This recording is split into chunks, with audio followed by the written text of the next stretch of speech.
Let's see if it's working this time. Ask Mongo from January 2025. We got a ton of questions here. We want to make sure the audio is working first, and then we're going to get started with our Q&A. We got a ton of questions here. Okay. Want to make sure the audio is working first. All right, there we go. So the audio is working. Let's get right to the queries. So I guess we have, because I wasted so much time getting the audio working, I really don't have time to chatterbox like usual. We got a ton of questions in the question box, in the query pool. So we're going to get right into those. And then I guess people are just going to have to catch up because we got a lot. And we might not be doing too many live questions today because of so many questions in the query pool. Let's see what I can do here. I got to go find the query pool. What's happening? Why is this so hard to find? Why is this so hard to find? I need to be a little bit more professional. Right. All right. Let's start. Start at the beginning, as usual. 305 Johnny asked, he has 5 questions. Question 1. Why do you think Bad News Brown never gets much love from the wrestling community? Okay, this is a good question. I think mostly because Bad News Brown wrestled primarily in Japan and Calgary. The time he spent in WWF was actually quite minimal, and it was actually not a big part of his career. He was, I think, a bronze belt Olympian judoka. I forget what year that Olympics was, but he was also kind of a shoot badass. Also had kind of a shoot bad attitude. But I think that the fact that he really didn't accomplish a lot in WWF makes what he did accomplish maybe elsewhere diminished in comparison. 305 Johnny's second question is, does Tessa have go away heat after Genesis? I don't think so. It's they're working through it. They did a live promo on the live TNA show afterwards, and she still got booed, but there was no she's a racist chance. I think maybe that particular crowd was mostly upset by what Tessa Blanchard had done in the past. It has yet to be seen whether future crowds will react the same way. 3, if you were to ever run into Vince McMahon, what would you ask him? Oh, if I had one question, if I had one question that I could ask him, oh man, it'll probably be a question. It probably wouldn't be creative. It'll probably be a business question. More than likely, what was his thoughts? Like, what was in his mind when he decided to sell? Like, did he talk about selling the company prior to 2022? Was there ever a discussion about selling the company prior to 2022? Because the answer to that question, I think, gives away whether he sold the company because he was angry at Stephanie and Triple H and all those guys, or whether he had always planned to sell the company and never planned to give it to them when he left. 4, what is your opinions on Image Comics and their impacts in comics today? Well, I got to tell you, Image is still a really good imprint. Still very useful. It's the #1 place for indie comics. I think the overall impact of it was immense because I'm not a comic book historian, but from my understanding, that Image was a place where artists could finally flex their muscles and try their hand at writing their own comic books, which gave you a lot of, visually appealing comics like, Spawn and Savage Dragon and all that kind of stuff. But mostly these things were very, very, very poorly written, which is why, Todd McFarlane ended up basically farming out writing duties from time to time on Spawn, focusing mostly on drawing the comics. But it was mostly an attempt by artists to control their own art and control their own characters and not be limited by Marvel and DC, which, more and more people end up learning as time goes on, especially since Marvel and DC don't pay that well anymore. And a lot of these artists are not seeing the appropriate amount of royalties, and books are not being reprinted as much, because they're canceling people. So they're, if a guy has a bad political opinion, all of a sudden they stop reprinting the comics that he had drawn, and then he can't get paid anymore, and then he doesn't get that much money if it gets transformed into a movie.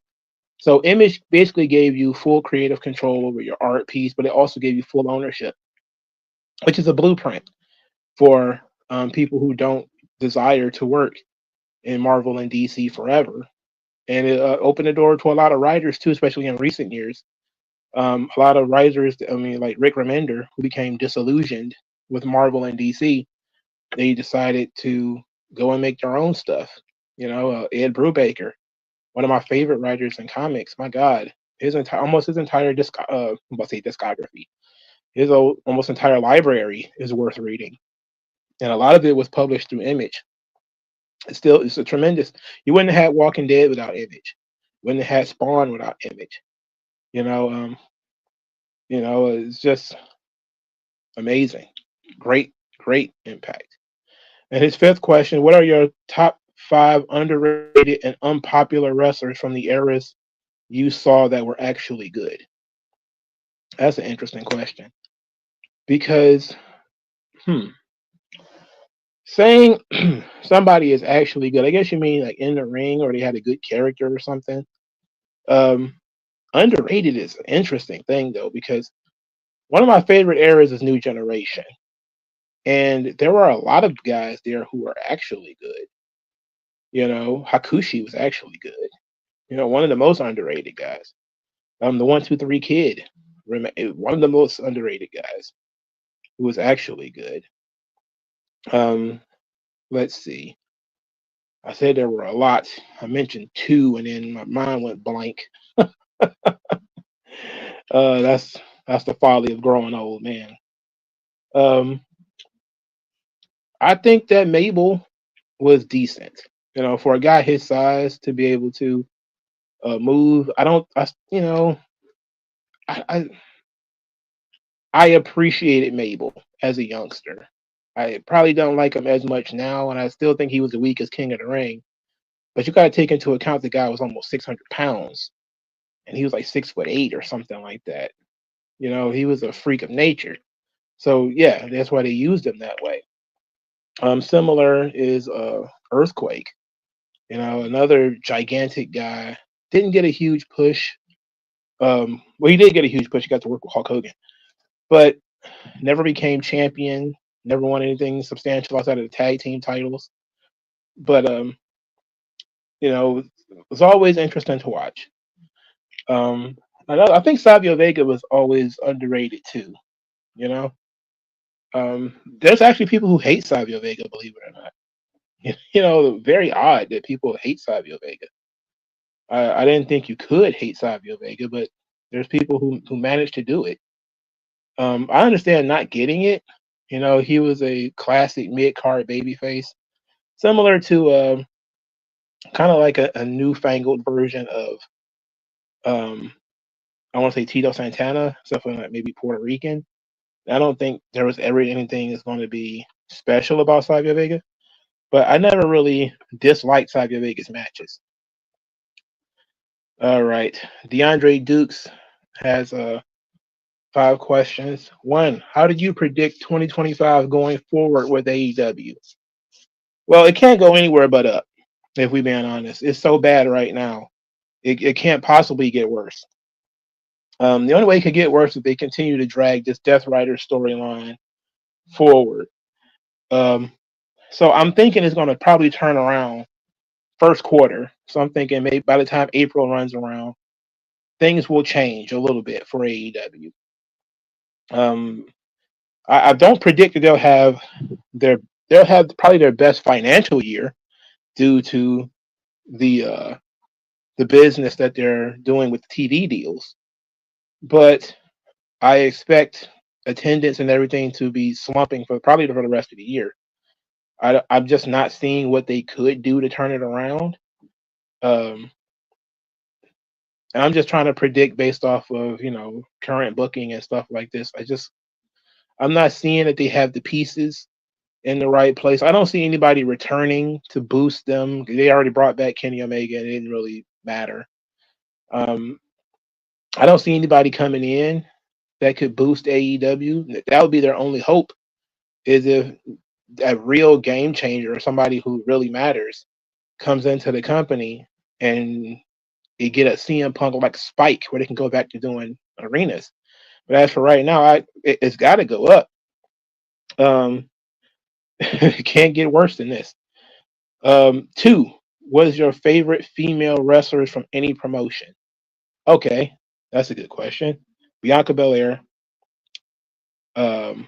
easily. That's my number one favorite female wrestler. Rhea Ripley, Masha Slamovich, Jada Parker, for obvious reasons. Toni Storm. Let's see. I don't watch a lot of Japanese wrestling, which I think most of it would be Japanese, but I don't watch a lot of stuff. But Io Sky, she's great. She's really tremendous. I think I named 6, so I probably like my 6 favorite female wrestlers. 4, what movies that are underrated and more people should check out? This is where we start talking about blaxploitation movies right here, brother. Movie like The Last Dragon. I wish more people would talk about it. It's kind of corny, but again, it's one of those movies where people were feeling themselves and they decided they were going to try it out. It's a fun movie to watch. It's just a fun film. Universal Soldier. It's a really good movie too that people don't talk about. It's another one of those movies. It's a sci-fi film in the same vein as like RoboCop and Terminator. And I was always a big fan. I mean, it's a Jean-Claude Van Damme movie, so it's not great, but it's one of my. It's not a great franchise either. I think there was like 4 or 5 of those movies, but Universal Soldier is a pretty good movie. The synopsis is basically soldiers are killed and they're resurrected as cyborgs I'm thinking it's like some kind of a private company or maybe some kind of a private government partnership. I can't remember. I haven't seen the movie in forever, but I think more people should watch it. What else movies should think people should watch? That's a good question. Try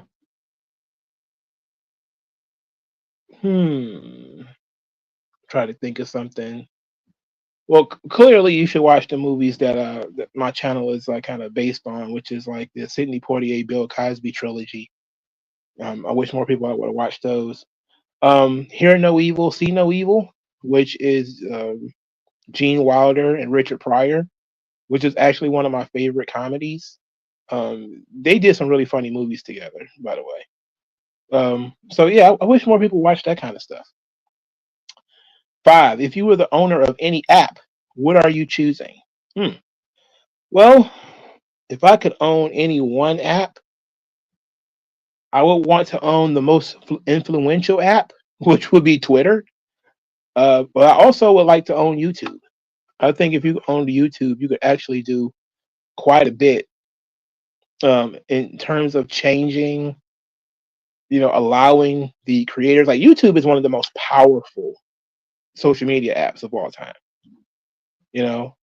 There's people who are sitting in their bedroom that can compete with CBS and CNN for, reporting and journalism and framing and perspective, and it's illuminating. Politics changed a lot with YouTube because now not only can you learn about stuff that's going on in your own hometown that you might not realize, but you could compare it to stuff going on the other side of the world. And you compare it to stuff going on, like seeing stuff on TV, there's gatekeepers. Somebody is choosing what you see on television. YouTube is not. When I don't want to use this person's name, but I'm going to anyway. When you see somebody like Lauren Southern, and she's doing documentaries in like South Africa, and nobody's talking about what's going on in South Africa, that's interesting. It's not about whether you agree or disagree. It's the fact is nobody's talking about that. And YouTube would create a platform where you can go and make a documentary series about the plight of Canadian truckers, where if you wanted to watch Canadian television, they're telling you the truckers are all the bad guys and stuff like this, but they can speak for themselves via YouTube. They can do interviews, um, and stuff like that. And social media has been probably the most deadly thing that we have, which is why freedom of speech is so important, because you learn so much about the games that are being run. For instance, we're learning right now about how many rackets have been going on across the country. People have already joked things like art has been money laundering. A lot of people didn't realize that, the homeless NGOs and illegal immigrant NGOs and a lot of that stuff has been going on in all the major cities across the country. A lot of people wouldn't have noticed that. It took a real journalist to go across the country and study this stuff. And, still, in order to write a book, somebody would have to. But now you can see somebody in California do a 30-minute segment on it, just themselves with a microphone. They never worked in any major media company. They could expose it. And then other people could be like, well, yeah, that's going on in my state too. That's going on in my city too. It's been incredibly powerful for keeping people informed. And also, yes, spreading misinformation, because that's really is what it's good for. Black saying 97. He has 4 questions. 1, were you a Tekken, Street Fighter, or Mortal Kombat guy? Street Fighter. I remember when Mortal Kombat came on the scene. I was a big fan of that, but I was always more of a Street Fighter guy. If I had to buy a fighting game, it would be Street Fighter. I had Street Fighter 2 Turbo. I didn't have like the million different versions of Street Fighter 2, but Street Fighter was always fun. I even had the Street Fighter EX game. The Street Fighter 3, played that in the arcade. I don't think I had the home console version. Um, the Marvel vs. Capcom, only played that because Street Fighter characters were in it. Became a huge fan of the franchise in general. Street Fighter 2V, the animated series, the movie, the Alpha movie, Generations movie. I got some of the joints on DVD. I have Street Fighter comics. I still buy Street Fighter comic books. Mortal Kombat would probably be second, um, because I always loved Mortal Kombat 1 and 2. And I was at the right age when those games came out. You know, next level stuff. Tekken was fun. I like Tekken, but I never was a Tekken guy. I never was a Tekken, Soul Calibur, Virtua Fighter, the 3D fighting games. I never really got into those. I played them all, but I never really sat down and became master of those games. But I really tried my best with Street Fighter. 2, have you ever heard of the comic book character Jackie Estacado? Yeah, it's the Darkness. I was a big fan of the Witchblade, and Jackie Estacado was the Darkness. So the way it's set up. Ooh, who was the creator of Witchblade? Oh, name right on the tip of my tongue. Michael Turner, I think. But the Witchblade is a ancient artifact. It's like some kind of demon, sentient item. It's kind of like a symbiote, but it's like an ancient artifact that only women can use, and it gives them like superpowers, right? Creates like a armor around them and all this kind of stuff, right? And there was a male version called the Darkness, and the Darkness and the Witchblade kind of are counteract to each other. But yeah, I'm very familiar with Jackie Estacado. He was like a mob. He's like the son of a mob boss, I think. But I also think the way that the characters were drawn, I couldn't tell if he was supposed to be Italian or Puerto Rican or some kind of Hispanic. But I know he had like a mafia background, and the Darkness was a pretty cool character. I don't have a lot of Darkness comics though. 3. What's the most gruesome anime manga you ever watched or read? Hmm, that's a good question. Because Hellsing is pretty damn gruesome. And but the art is very messy, and what I mean by that is it's hard to follow. Um, if you try to read Hellsing, a lot of it is very dark, and it's hard to read. It's also hard to watch the way they animated it, so the OVAs and stuff.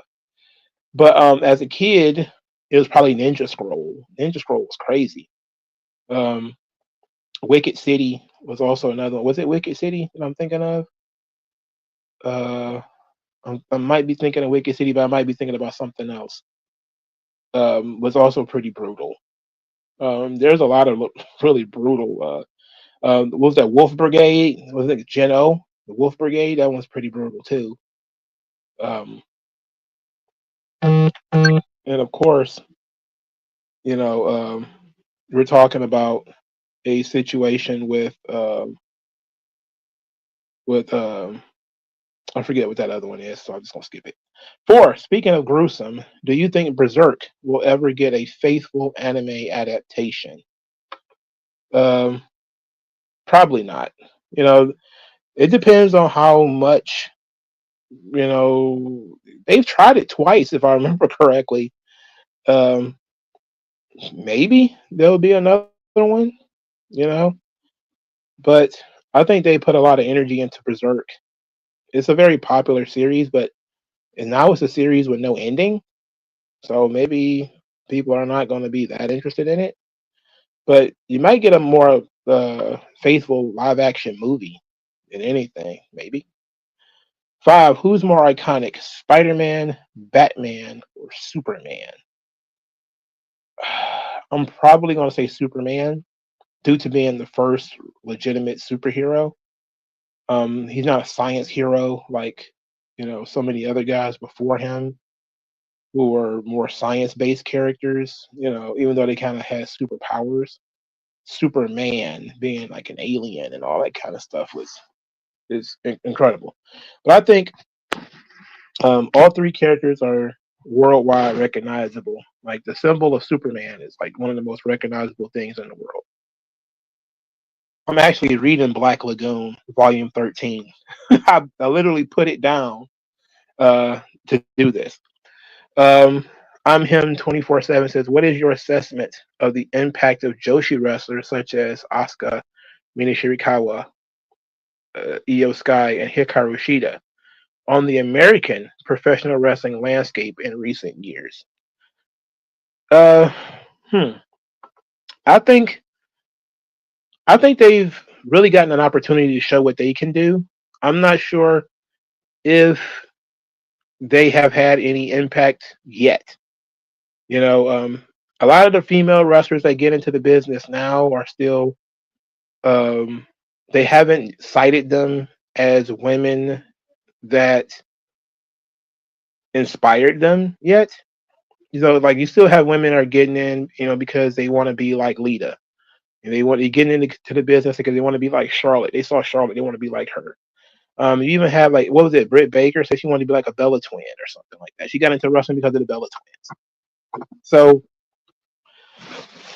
we haven't gotten to the point where people are getting into wrestling because of EO or Asuka or whatever yet.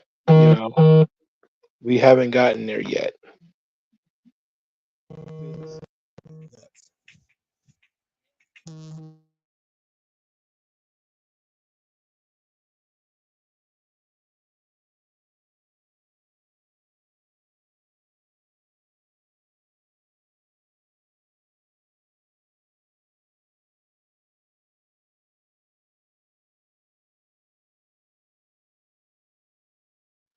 All right.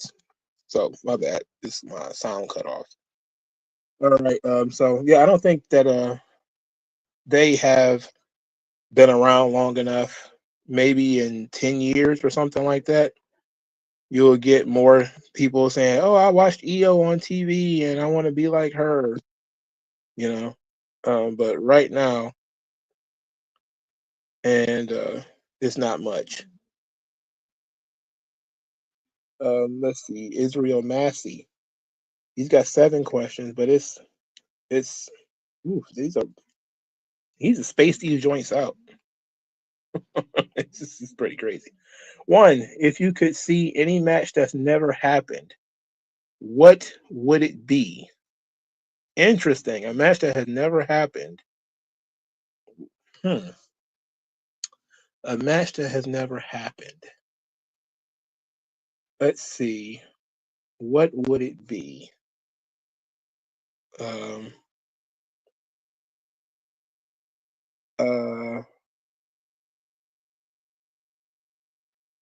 a match that never happened.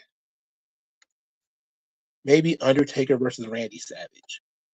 I think that would be fun, right? I think that would be fun. 2, most underrated gimmick from the Hogan and New Generation era. Papa Shango. Papa Shango was very underrated.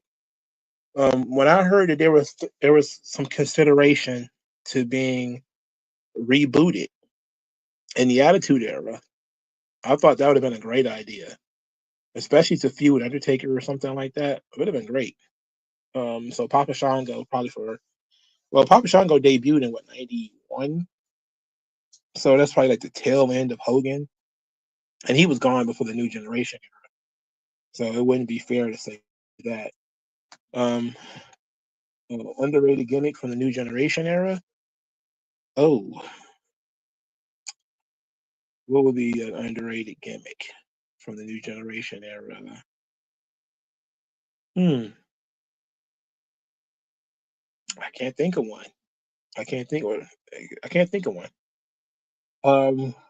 3. What's your favorite rap album? Bone Thugs and Harmony, East 99 Eternal. 4. Biggest missed opportunity. Flair in WWE 1991-1992. Luger in WWE or Brett in WCW. Ooh, I would probably say Flair. Uh, I would say Flair because they could have done Flair Hogan at WrestleMania and really scored in terms of building off the storyline that they were already getting rolling. Like they brought Ric Flair in specifically to work with Hogan, and you could tell. You could look at it and you could tell. But they didn't go full bore with it. You know, Luger, yes, it was a miss. Just bad. And Brett in WCW, I just don't think that. I think it was the wrong time. If Brett would have gone in earlier, if he'd have went into WCW in like 91 or 92, he might have been fine. But going in at 97, probably not good. As a matter of fact, I don't think Brett would have done well in WCW in general. If I think about it, but I think that the bookers, maybe Dusty would have liked Brett more. But then Brett didn't have like the flash and the flair of like Sting and stuff like that. He was a mechanic, you know, who had an understated charisma. So, maybe some people would have liked him there to get for him to get over. Oh my god.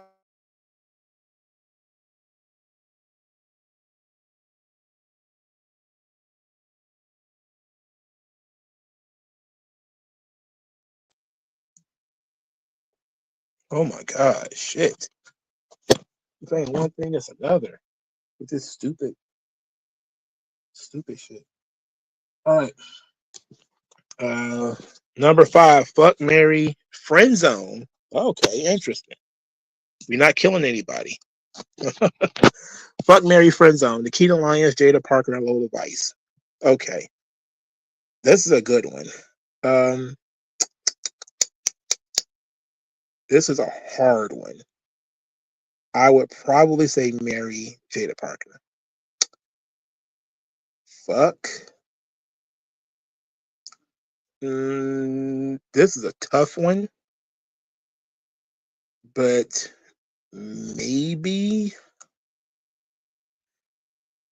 this is a tough one. I feel like there's there's no wrong answer to this, but probably Low Device and then Friend Zone and Key Lions. 7. What's the worst movie you've ever seen? Oh, Blue Hill Avenue. That's one of the worst movies I've ever seen. Blue Hill Avenue was legitimately very bad. Well, it's one of the worst movies I've ever seen. There was a Mad Max ripoff that Fred Williamson did. That was one of the worst movies I've ever seen too, but I don't remember what the name of it was. But it was a ripoff of Mad Max. It was terrible. It was very bad. D-Mac has a couple of questions. He says, it's about a little over 6 years since AEW's 2009 press conference. Have you thought about doing a retrospective video breaking down some of the stuff they said back then and how it eventually turned out? Like, AEW had high hopes about restoring tag team wrestling. Looking back on some teams like Private Party, SCU, and LAX never quite hit the way I personally thought in the beginning. I think we talk about that kind of stuff a lot in terms of, what AEW said they were going to be versus what they ended up being. And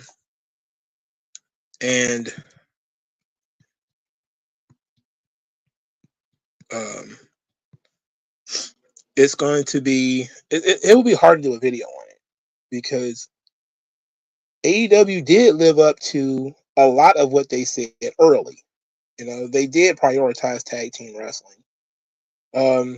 Even though it was mostly just a vehicle for the Young Bucks to make themselves stars, they prioritized tag team wrestling for a short time. They were an alternative. They were doing things that was different from WWE. They did focus on younger talent, different talent. But I am of the opinion that 2019 AEW is objectively worse than it is now. It's more boring now. It's certainly more boring now. In terms of a cold product, cold in the ring, no fans don't really care. But from an actual in-ring perspective, it's much better now than it was in 2019. It was awful in 2019. And a lot of the talent sucked. Dennis King has, what is this, one question? What do you think TNA needs to do to truly take the promotion to the next level? And if you were booking, who would you build the company around? Championships, etc. All right, I think if they want to go to the next level, TNA needs two things: a better TV deal and a stronger roster. They're working on the roster, it seems. They've let some contracts lapse, especially from some older talent that I really didn't care about, like PCO and Rhino. Now, if only they can get rid of Brian Myers and Eddie Edwards and start working on getting some young guys in there, they'll be okay. Now, in terms of who should be their franchise player, are we going to do some kind of like a special draft like they do in the NFL when you bring a new team in? Like you get to pick players from other teams? Other than that, you got to deal with who's floating around out there. And I'm not so sure there's a individual talent that you can find floating around on the indies or currently on TNA's roster and say, yeah, he's our John Cena. He's our new AJ Styles. I think that has to sort of develop when that guy is in front of the crowd. But it's certainly been proven that it's not most of the guys floating around in TNA now. Right now, Joe Hendry's the guy. He's what the crowd wanted. But now that they got him, are they going to decide, okay, we were invested in the chase. Now he's got the belt. We don't really care anymore. That's the challenge right there. Mr. VXG says, who is your favorite Royal Rumble winner, surprise entrance, and what is your favorite Royal Rumble spot? My favorite Royal Rumble spot is Maven eliminating The Undertaker. It was at Royal Rumble 2002. What an excellent spot that was. My favorite surprise entrant, oh man, I got a couple of those. But Mr. Perfect, returning was amazing. I mean, even though I wasn't watching wrestling at the time, when I first bought Royal Rumble 2002 on DVD. I don't know if it came in a box set or if I bought it separate. I'm not sure how that went. He had already come and gone. He had also come and gone from TNA by the time I got back to watching wrestling. But I was like, a tear in my eye, seeing Mr. Perfect return to WWE. That was fantastic. My favorite Royal Rumble winner, that's a good question. Undertaker, 2007, I think. Also one of my favorite Royal Rumble matches, too. Top Dog has 4 questions. What year do you think the New Generation era started? 1994. I'm pretty sure it started in 94. It kind of began a little bit in 93, because Hogan was on his way out. So Hogan was gone in June of 93. That's where he lost at King of the Ring, and that was it for him. He didn't return. He didn't return to television. He did like I think he did like a European tour or something like that afterwards or whatever. But he finished up and he was on his way out. And once Yokozuna had the belt, it was time for the New Generation. That's when they started. Nobody can beat Yoko, nobody can slam him, and then all of a sudden Lex Luger is there. And I think the push of Lex Luger coincides with the New Generation era.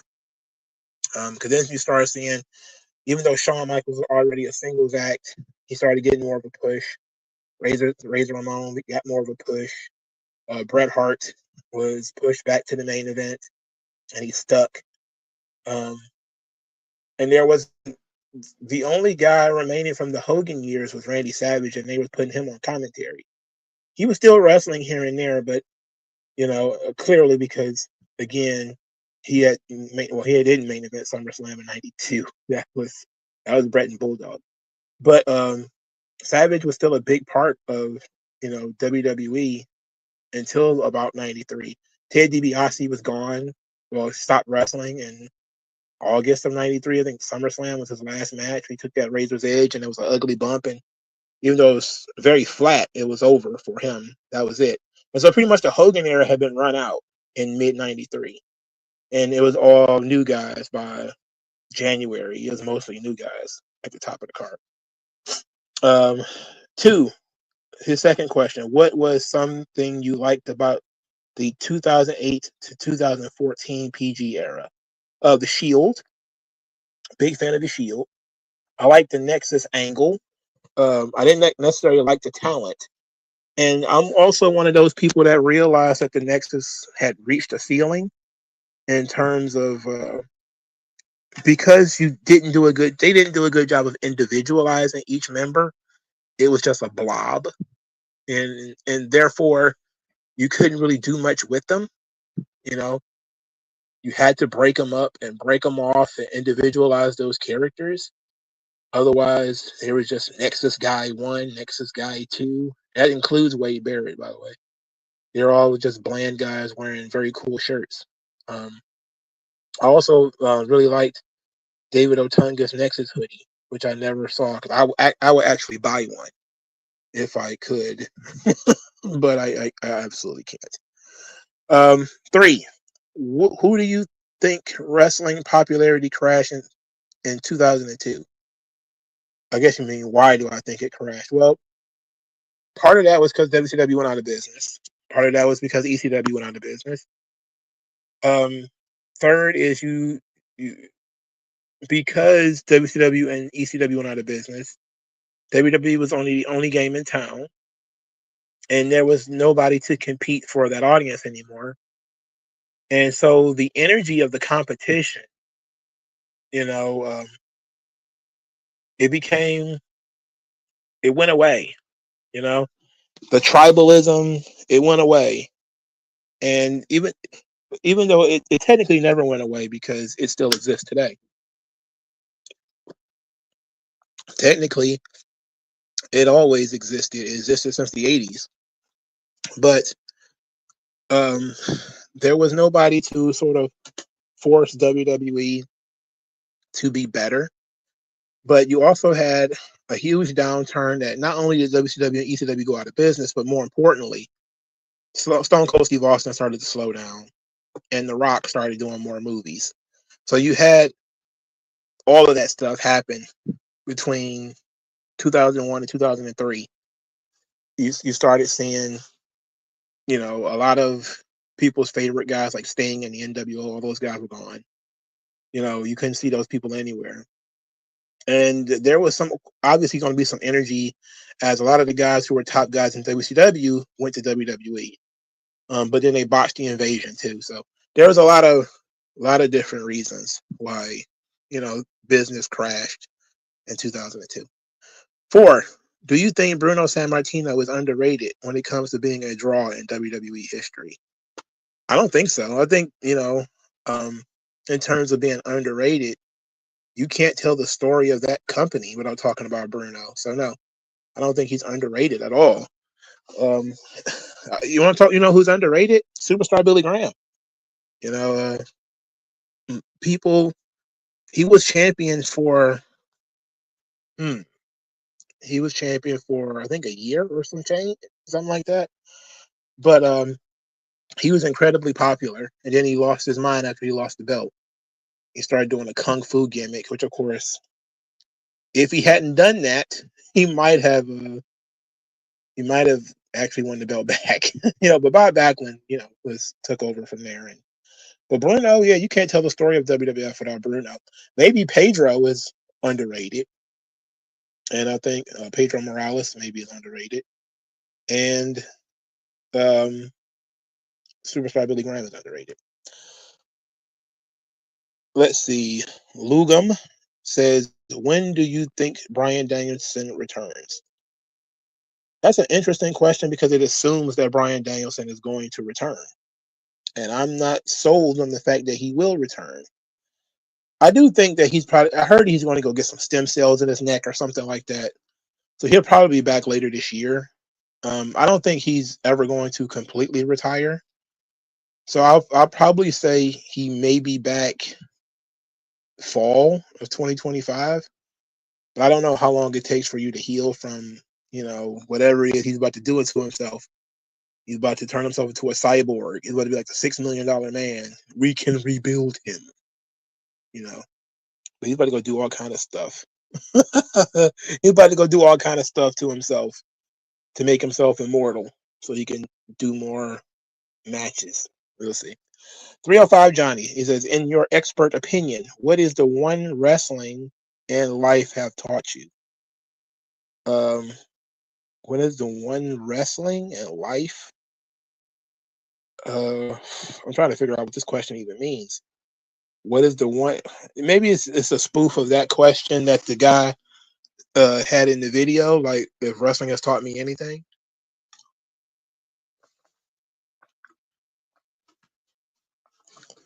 I don't. Well, you can learn that the world is full of characters, and people are fucking weird, and there's got to be space for everybody, I guess, even the weirdos. That's one thing you got to learn about individualism. You learn from that in pro wrestling for sure. Just looking at somebody and looking at their approach, how they sell, how they speak, how they move, how they dress. Almost all individualism.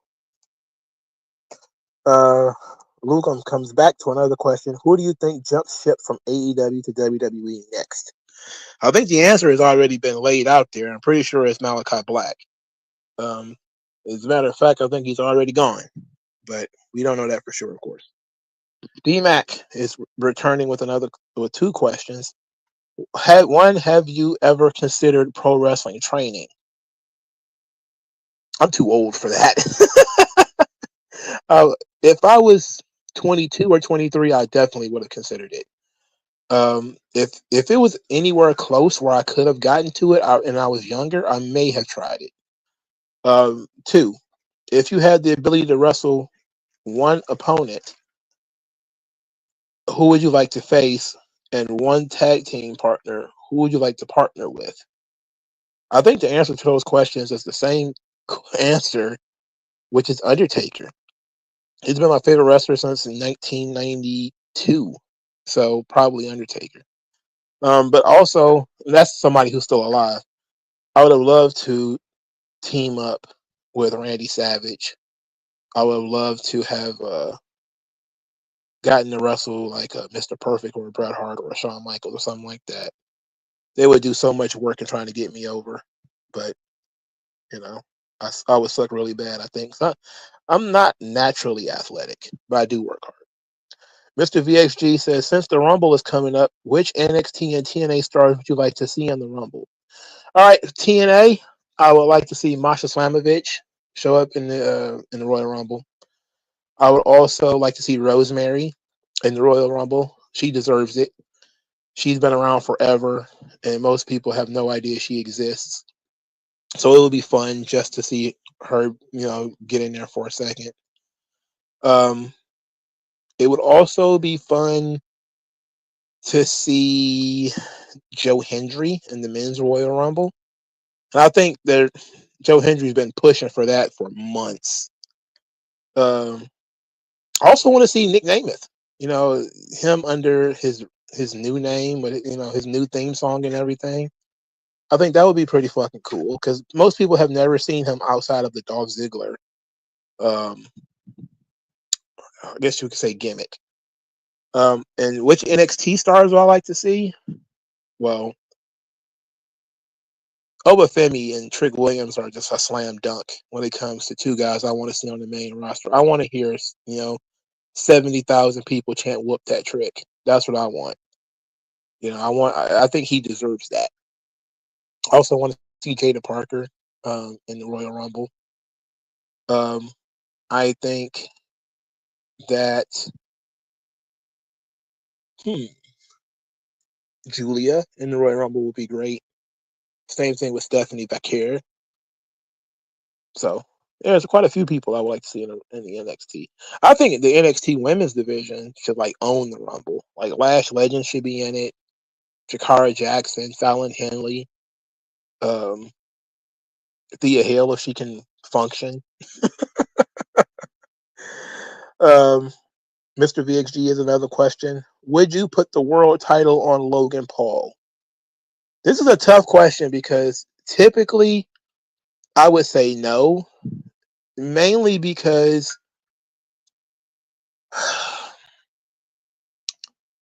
he's Logan Paul. He's a celebrity.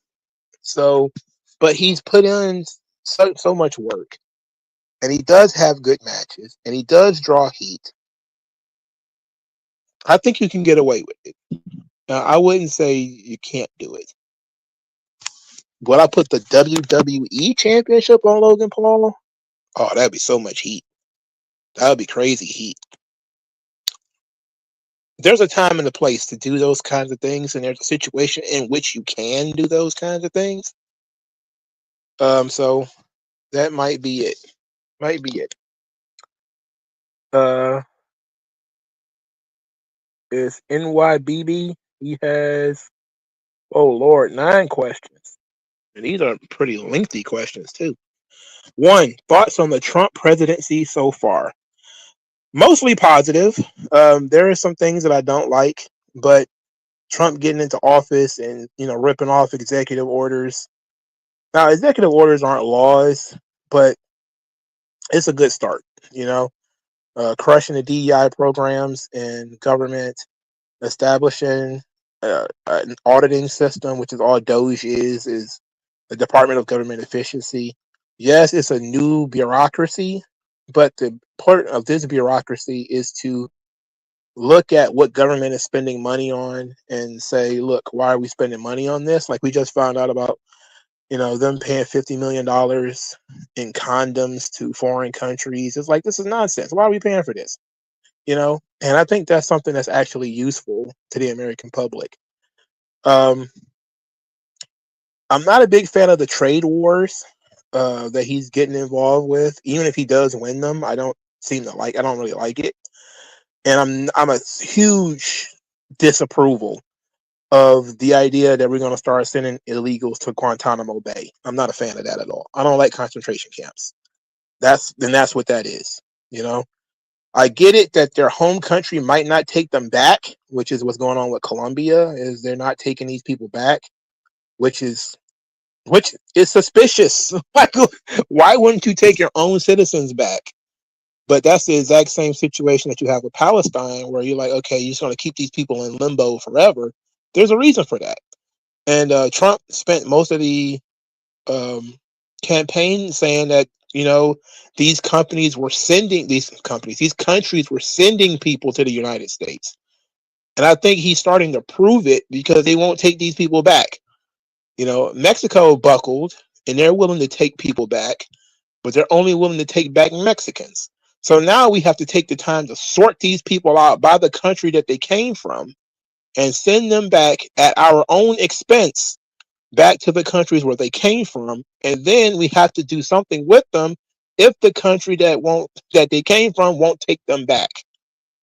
But I do not like the idea of putting them in Guantanamo Bay. I don't like that. I don't like it's a two concentration camp. I don't like it. But I think it's mostly positive. Mostly positive right now. 2, what are your thoughts on the whole Elon Musk salute thing? I think people overthought it. The people who think that it's a Nazi salute thinks that the OK symbols are Nazi thing. They always, say that everybody's talking in code. It's always a dog whistle when they're the only ones that can hear it. I don't think anything of Elon Musk doing the salutes. I saw the entire video. He clearly was pulling a Tatanka, my heart to you. And, it's nothing. It's only, this is how you realize when you're being manipulated by the media. If you only care about it because they keep talking about it, then it's not important. If most of the time you hear something one time and realize whether it's important or not. The fact that they turned Elon Musk, they sent a picture of him having an outstretched arm, and that became national news. They're full of shit. They're full of shit. Who cares about that? 3, any thoughts on Trump giving Ross Ulbricht a pardon? I think I recall you saying you are a libertarian, so does him being free mean anything to you? Well, that's a Libertarian Party situation, really. But for me, if the guy, from what I know, and I don't know that much about it, he was not actually selling drugs. He created a website where people used it to sell drugs. So, for instance, people sell drugs on Facebook, believe it or not. And I've seen people do it. Nobody has ever arrested, Zuckerberg because people were selling dope on Facebook. I've seen people do it. People have been killed over Facebook beef and stuff like this. The guy created a black market, Silk Road, and people took advantage of it, as always happens. And he was in prison pretty much forever, like he was a drug dealer. And it's like, that doesn't make sense to me. Maybe there is some odds and ends to the story that I don't know. But as far as what I do know, he shouldn't have gone to prison for that. That was ridiculous. So Trump giving him a pardon was great. I think it showed, what does it mean to me? I don't think it does anything for me individually, but I think for libertarians across the country, it shows that you're not going to win an election, but you can, if you are willing to let good not be the enemy of perfect. If you're willing to accept that certain things are going to happen that you don't like in order to get some things that you do like. And now Trump is talking about getting rid of the income tax, which is a great libertarian position. He's also talking about concentration camps, which is an anti-libertarian position. But again, you got to give and take. I'm not a big fan of that. But I look at it from the perspective of libertarians are learning that they can be an influential voting bloc.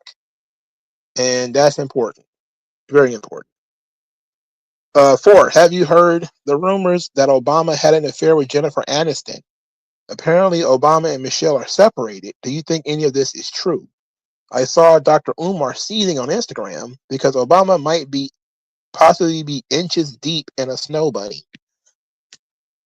That's hilarious. I heard about this. To me, that's one of those things that's kind of a distraction. You know, whether Obama and Barack and Michelle are together or separated or whatever, I don't think it's really relevant. You know, I think a lot of people, especially for me, I'm very dismissive of Barack Obama, and I'm actually kind of like I thought he was gay anyway, or bisexual or something like that. Um, but Jennifer Aniston seems very, very random as a person who he should be shacking up with. That seems very random.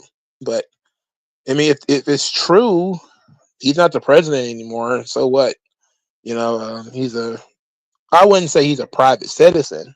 He's still a public individual. He still operates in the public space, but he's allowed to have his own life. You know, if he wants to bang movie stars, go for it.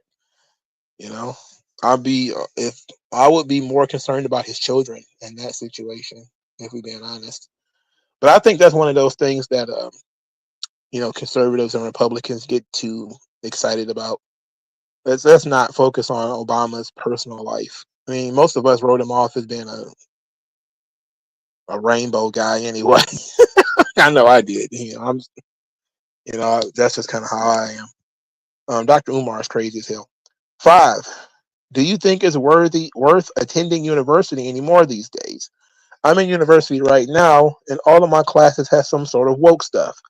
For instance, I had to choose an elective, and I didn't have much to choose from since I was registering a bit late. But I ended up with video game history class. In this video game history class, for some reason, we are talking about representation of minorities in video games and the sexism against women in games. I am not surprised that there is a class teaching Anita Sarkeesian thinking in class. I'm not surprised at all. Look, university is woke as fuck. I mean, it is what it is. You're not going to be able to escape it. Even if you went to the most quote unquote Christian university in the country, it's still going to be some woke shit in it. Because even if it's not the teachers, it's going to be the book. Even if it's not the book, it's going to be the teacher.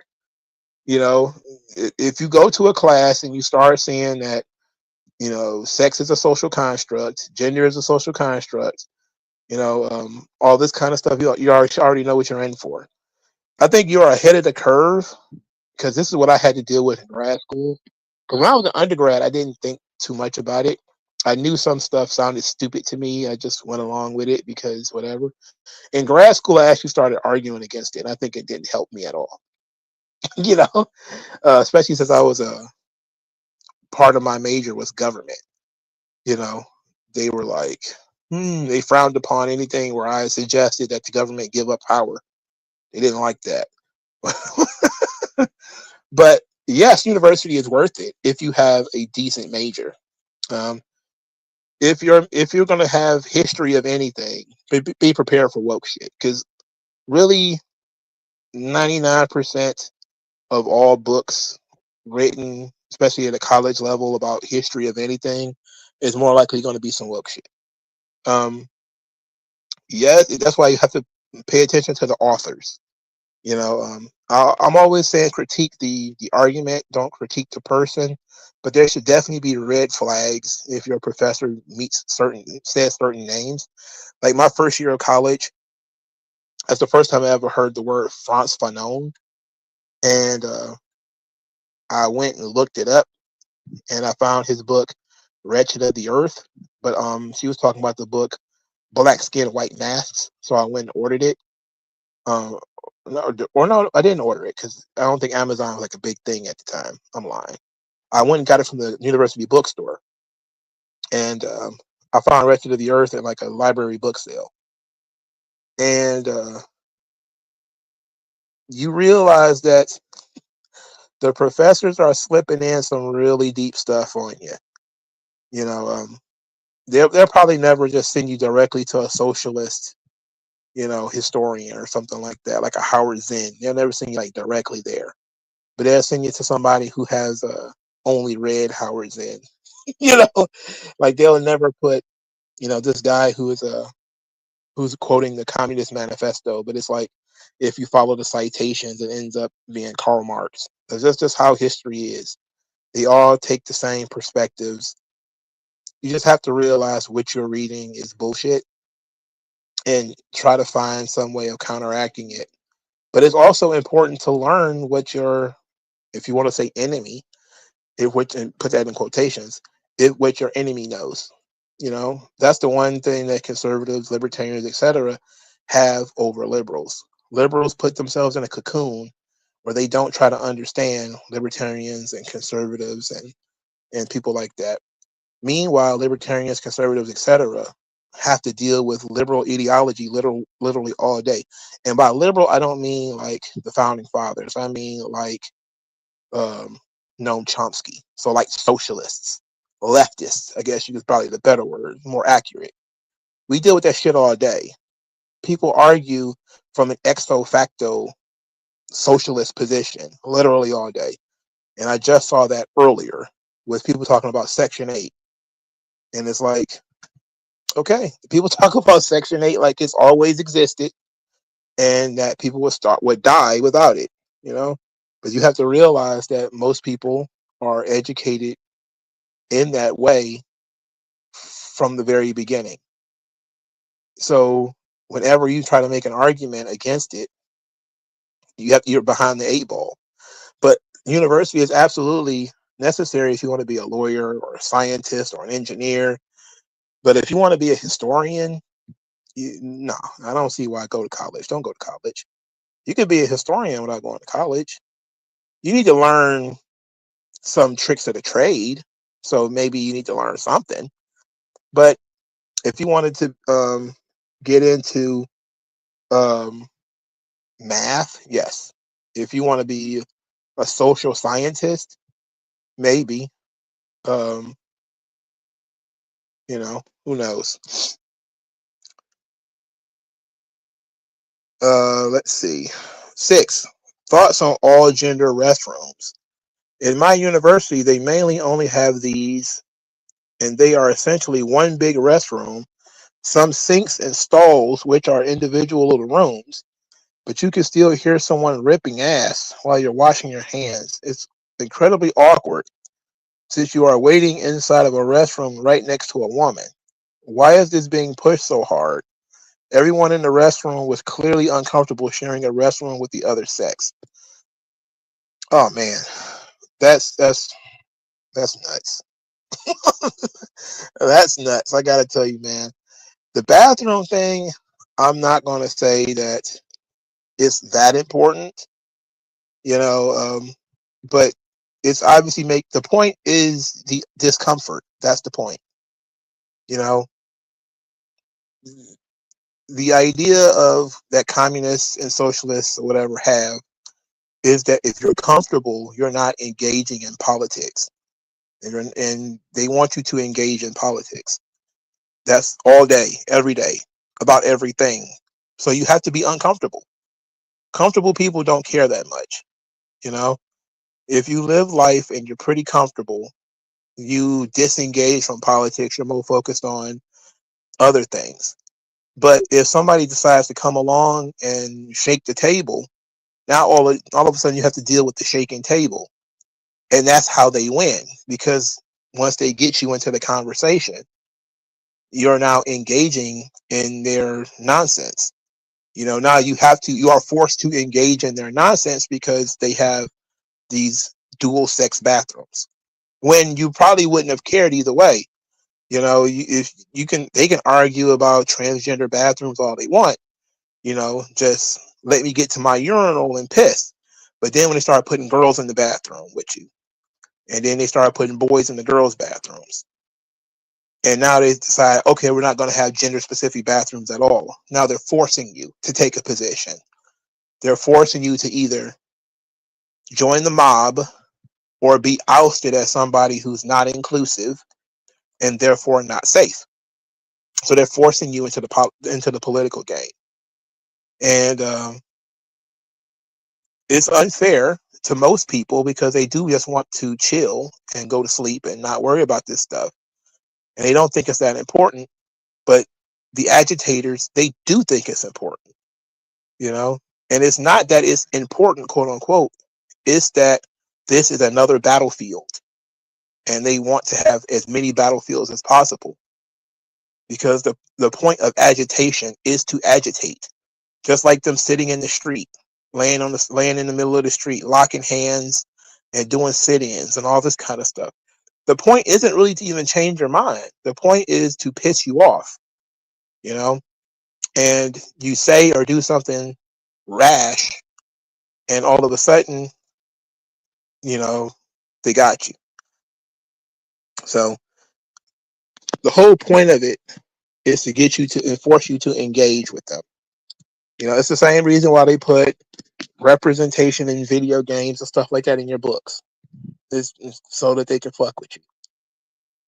And you're either going to out yourself and argue against it and say this is stupid.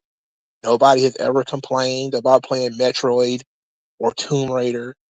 You know, men did not mind playing as Chun-Li in Street Fighter. What are you talking about? Okay, so now you're starting to engage with them, which means you're giving their bullshit. They got your attention. And now they can, it's a shit test from that point forward. You know, it's a shit test from the beginning anyway. You can fail by buying in and just putting your head down and going along. Or you could be whack-a-mole. You jump up and say, hey, this is stupid, and you get whacked. You know, and you know, you find yourself doing that a lot in college. You know, dodging shit tests and engaging in political nonsense that you would otherwise not care about. But overall, it does have wider implications because now they're starting to put men in women's prisons. You know, they don't do the reverse. They don't put women in men's prisons.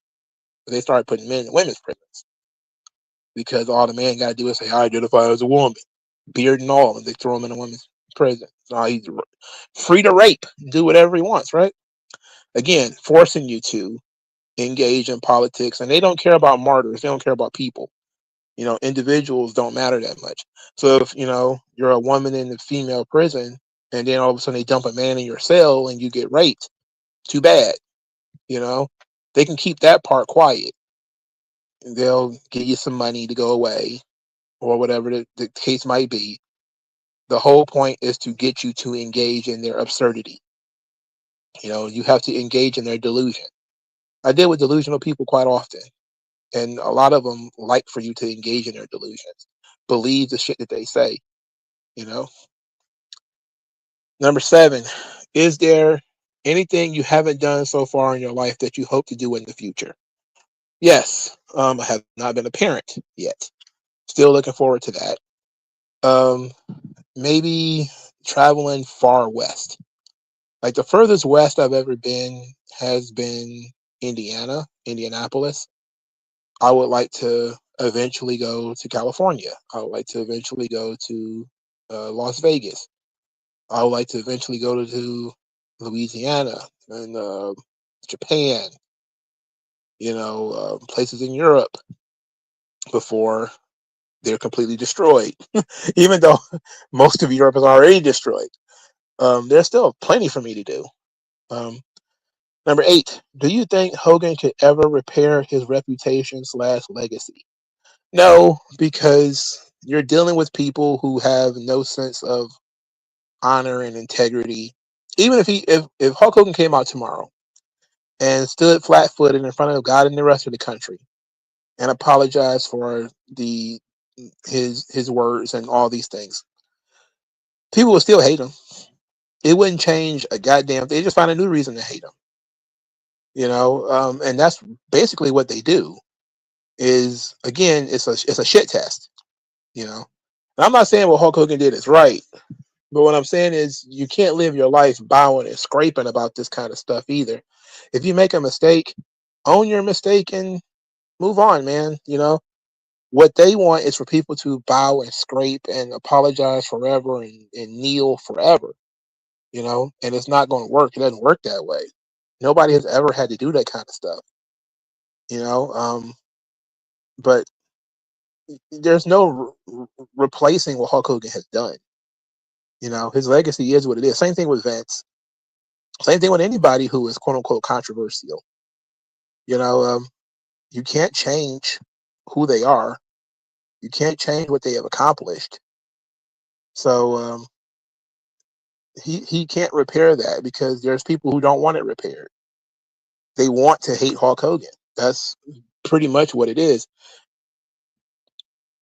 They don't want to put this aside and get over it and, go back to being a fan of Hulk Hogan. No, they want to hate Hulk Hogan.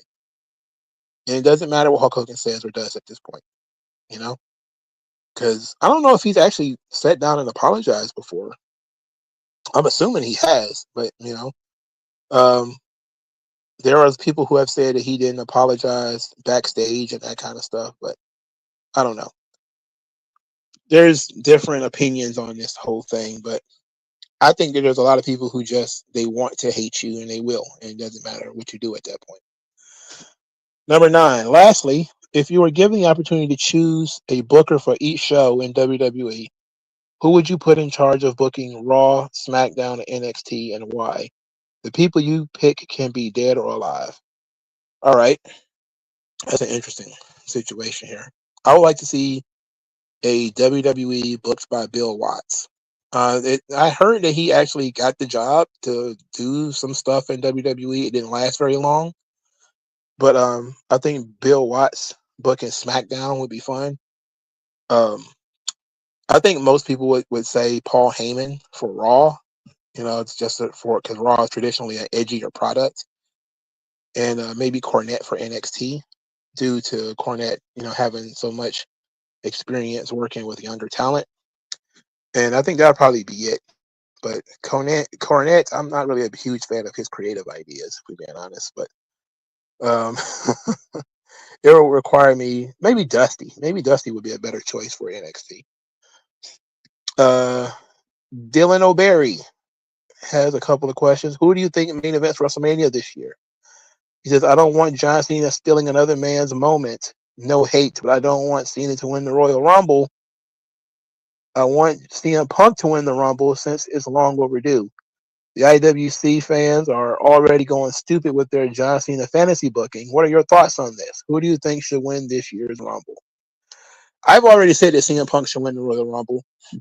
I think that's the reason he came back to WWE, is so that he can fulfill this goal. And it's a perfect opportunity because Roman's 1 foot out the door already, and Cena's done, and Punk is one of the biggest stars remaining on the brand. But I don't think he got 5 years left in him.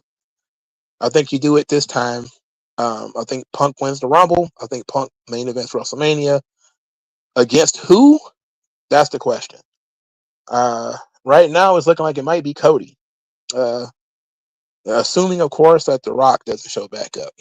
And also, I think Punk is probably the best option, if we're being honest. It's a 2-night event. Roman can have his own match and own main event. You don't need to have both like he did last year. Mr. VXG says, last year the AEW sickos turned on MJF, and now they have turned on Britt Baker. Since the sickos turned on everyone, who do you think they will turn on next? That's a good question. Because they essentially turn on everybody. You're right. They're fickle wrestling fans. They're the most fickle fans. They've turned on Ricky Starks too. They're turning on Phoenix now.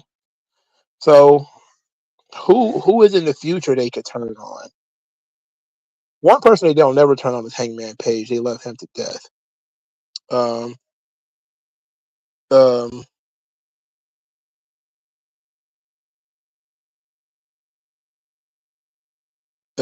So that's something. So yeah, I think probably Punk is going to end up winning. Oh, wait, okay, I lost my train of thought. Shit. They're turning on Phoenix now. The moment somebody looks like they're going to leave, they're going to turn on them. So whoever is next to leave or next person that whispers about leaving, they're going to turn on them instead. Jay Chow says, where do you see John Cena at WrestleMania 41 and how do we get there? Well, Cena has to lose the Royal Rumble. He's going to come out, say that, he didn't think it was going to be easy. He's probably going to challenge for the Elimination Chamber, and maybe he wins that. And then maybe you see Cena versus Gunther. But I wouldn't do that to Gunther. You know, uh, I don't think Gunther is a main event of WrestleMania guy. I don't think he's worthy of facing John Cena. I'm sorry, I just don't. I know people love this guy. I just don't see it. You know, he's a good main event guy, but he's not the guy Cena should be working with at WrestleMania. So it depends on whether you want Cena to wrestle for the title or not.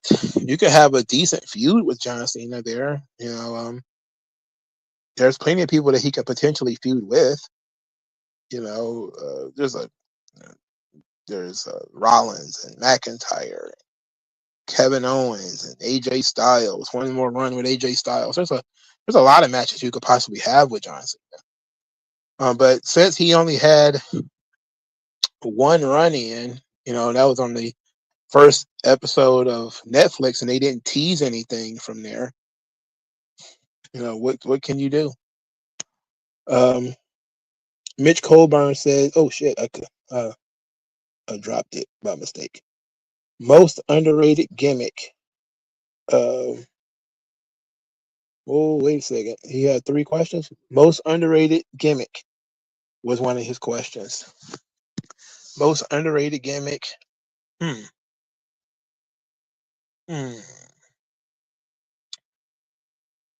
That's a good question.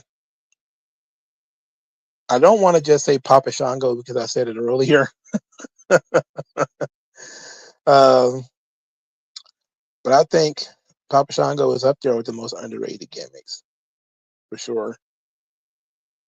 Oh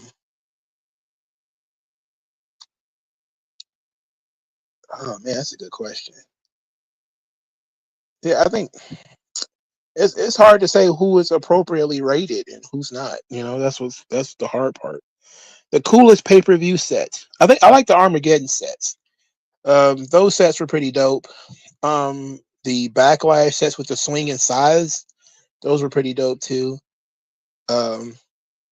WrestleMania always has a badass set. They had that roller coaster. What was that? WrestleMania 33, I think it was, with the roller coaster or whatever. That fucking ruled. Should themed pay-per-views make a comeback? I refuse to call them PLEs. I think that if you can have a themed event, if it can work, yes. You know,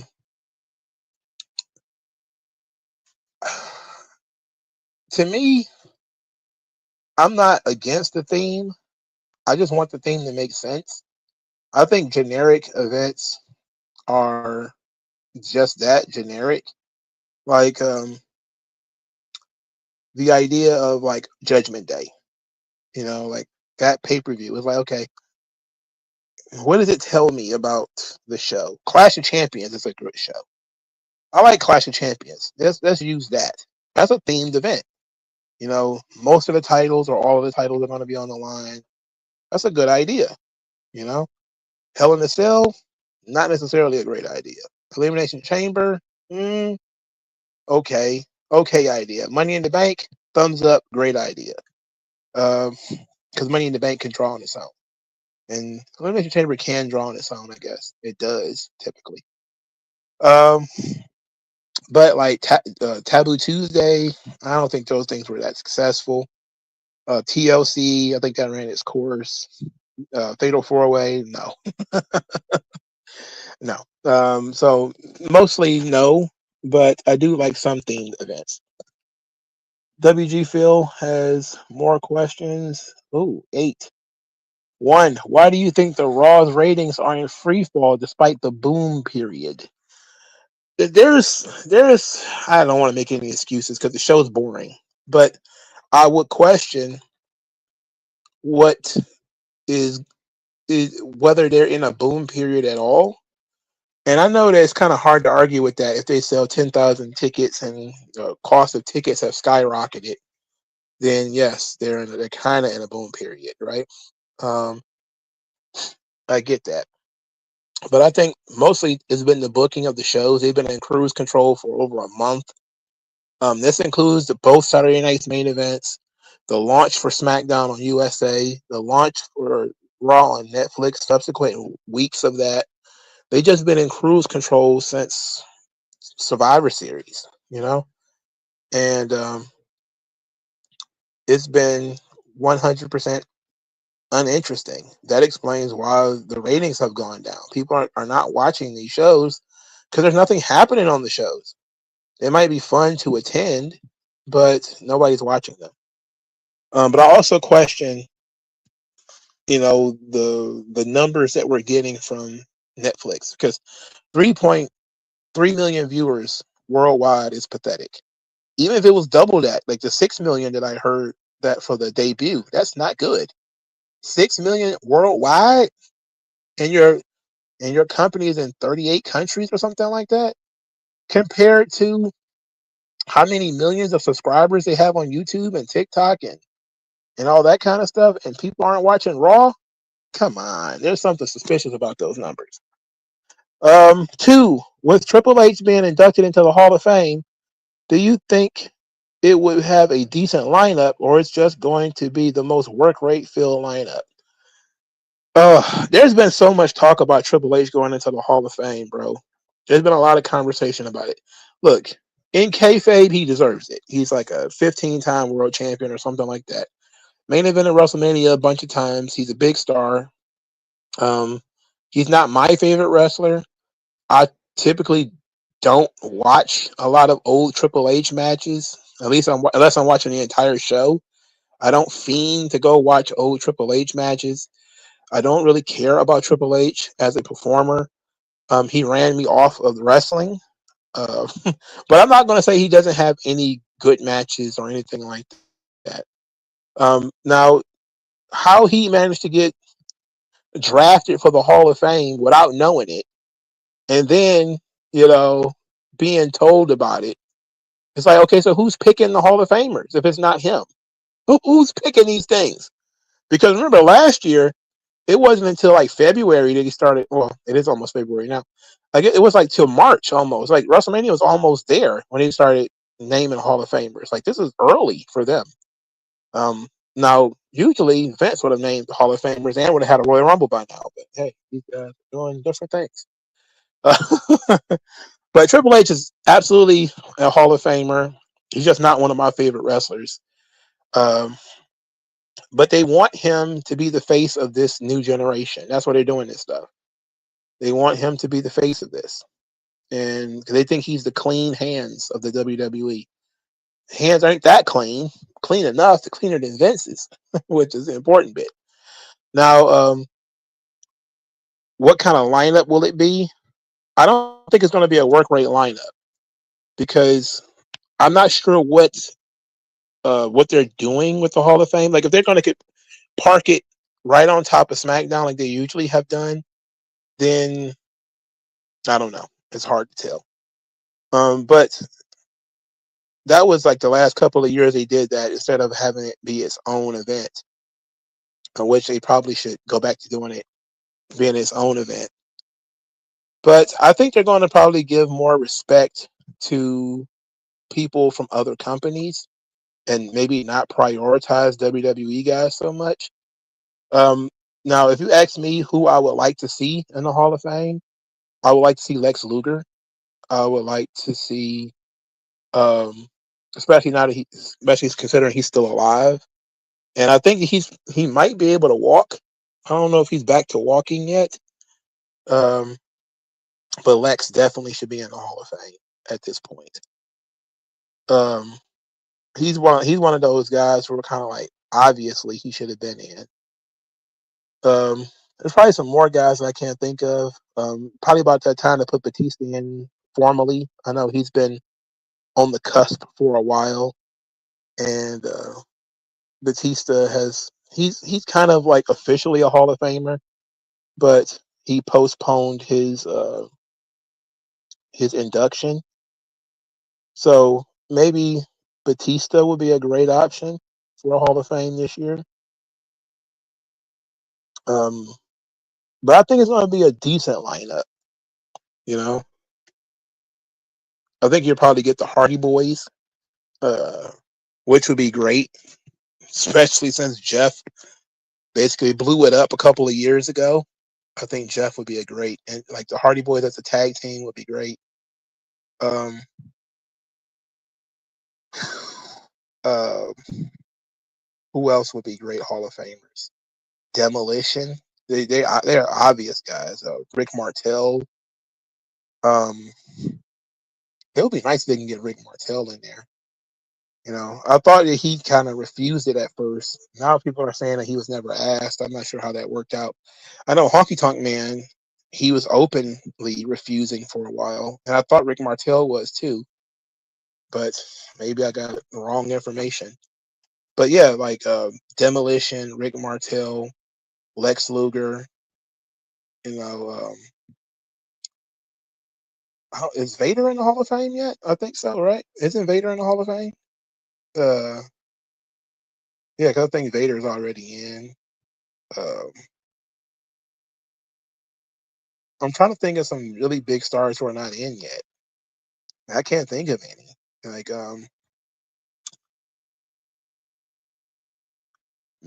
The Rock's not in yet. Maybe they do The Rock next year. Who knows? Who knows? Um, Third question: with the Bloodline getting a showcase, what 5 matches you like to see for Roman pre-Tribal Chief? Tribal Chief Roman, the Usos pre-Bloodline, day one ish. Rock outside of the Austin matches that they are featured heavily in 2K16, Yokozuna and Sami Zayn. Sami Zayn getting that nod. Very interesting here. Now pre-Tribal Chief Roman, what matches would I like to see? No Mercy versus John Cena. Um, Survivor Series 20. Is that 15? 2015 when he wrestled Dean Ambrose. Well, Dean Ambrose wouldn't be in the game, would he? I guess it would be Sheamus at that point because Sheamus cashed in the Money in the Bank on him. Yeah, William Regal would be great. Yeah, that would be. He'll be great to do. He could also be a. Is he in the Hall of Fame yet, William Regal? Because if he's not, he should be put in too. Um. What other? Do they use Bray Wyatt? Because there's probably plenty of Bray Wyatt matches that they could probably put in there. I'm trying to think of one specifically. The Shield Wyatt's 6-man tag. Oh shit! You can't use that because you can't use Dean Ambrose. Also can't use Brody Lee because he's dead. Shit. And he was in AEW when he died. Fuck. Um. You gotta. I don't want to say that WrestleMania match with Undertaker because it was the shits. I know he wrestled Drew McIntyre at WrestleMania too, but that was just basically like his return from cancer. So that didn't really do any well. It didn't do that well either. Maybe the all one versus all match where he had to start number one and defend the title all the way through it. I think that would be pretty cool too. That was pre-Tribal Chief. It'll probably probably a lot of Shield stuff. You know, I don't know if they use Gold Dust, but maybe him and Rollins versus Cody and Dustin. That tag team match they had a couple of years ago. I think that would be pretty good. Now in terms of the Usos, it's hard for me to pick an Uso match that's pre-day one ish, because that would be like the face painted Usos, and I didn't pay a lot of attention to them. But maybe their first match against the New Age Outlaws when they first won the titles. One of their oh shit, that's day one ish. I'm about to say against the Bar, you know, I think that's day one ish Usos right there. Plus, I don't think Claudia was in there. Shit, it's hard because so many people left, and they're not there anymore. But the New Age Outlaws should be doable.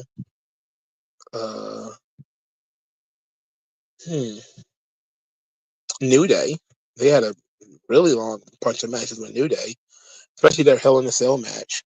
That might be pretty cool, right? You asking me to remember like mid 2000s WWE? It's not easy because I ignored so much of that stuff.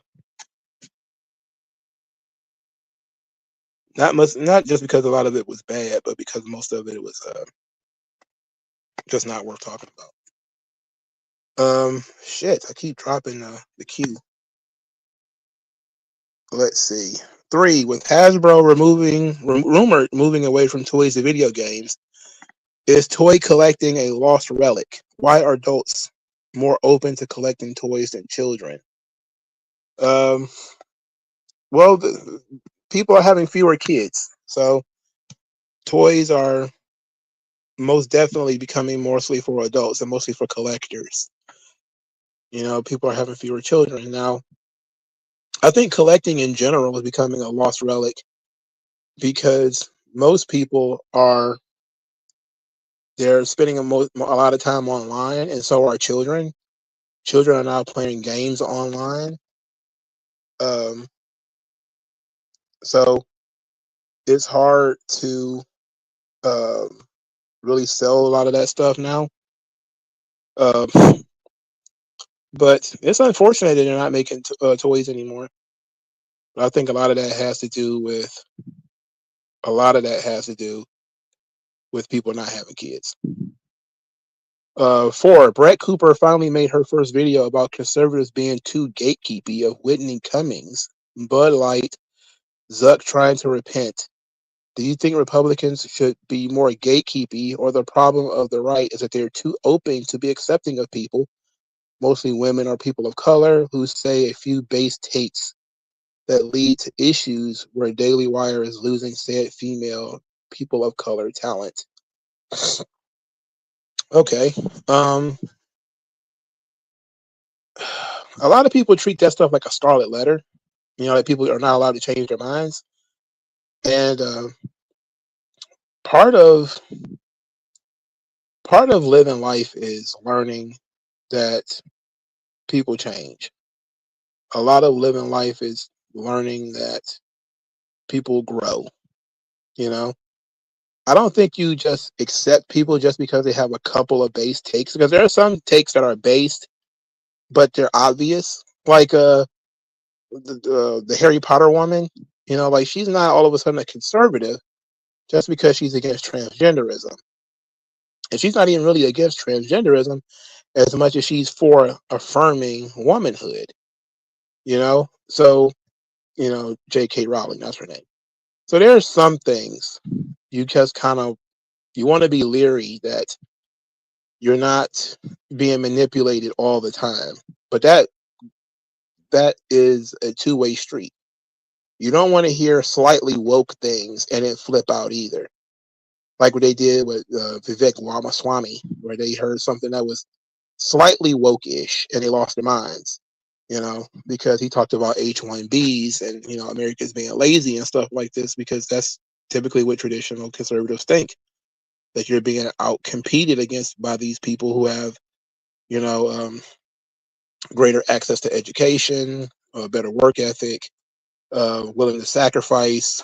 And, even if that means moving across the world, taking a low paying job on the other side of the planet, just, for the opportunity. And you have a bunch of Americans who wouldn't go across the street, because they want to get paid all this money and have, 100 days of PTO and stock options and a bunch of other shit. It's like there's a lot of stuff out there that can be misconstrued, I guess you could say. If you take people as mostly even, that they have some base takes. Obviously they do. But they may have more woke takes than base takes, then fine. And some people are the other way around. The fact that maybe the Republicans are too gatekeepy, I think that for the last couple of years, they have been grasping at straws and taking whatever they can get. So I've seen, those people piss and moan about the same people within the same time frame. They went from hating Snoop Dogg to protecting Snoop because he went and spoke, went and performed for Trump. And it's like, are you accepting Snoop Dogg after he said fuck you and fucked all these people and fuck Trump and all this? Just gonna turn your back to that? This wasn't that long ago, you know. But that's just one of the things to consider. You can say somebody said something smart or they're doing the right thing in this instance without going full bore. Let's recruit this guy to be the voice of Republicans. You have to be able to do that. Otherwise, you're just an idiot. 5. With the rise of the Uber thoughts like Lily Phillips and Bonnie Blue, why are conservative women like Sydney Watson blaming the men and not the two women fighting over who can get an STD faster? Mostly because porn-brained men are making them famous and have made them wealthy. And plus, when it comes, women don't want responsibility. Sydney Watson is a woman. She got woman brain. The first thing she's going to do is pawn off responsibility. First chance she gets to pawn off some responsibility, she's pawning it off. But it is the fault of men who are paying these women. They're paying them for sex. They're giving them tons of money for their OnlyFans. They're multimillionaires. And essentially, they're incentivizing other women to do it. That is a problem. That is a problem. So it's a men's, women's, but it's also a women's issue. But what I haven't seen her video, but what I would guess is that there's a buyer's market for this kind of stuff where the women wouldn't do it if the men wouldn't pay for it. And I think that would be her argument. But that's the argument for throwing Johns in prison while letting the prostitutes go out and continue to prostitute. You should be condemning the prostitute. And plus, I think these chicks are predators. That's my view.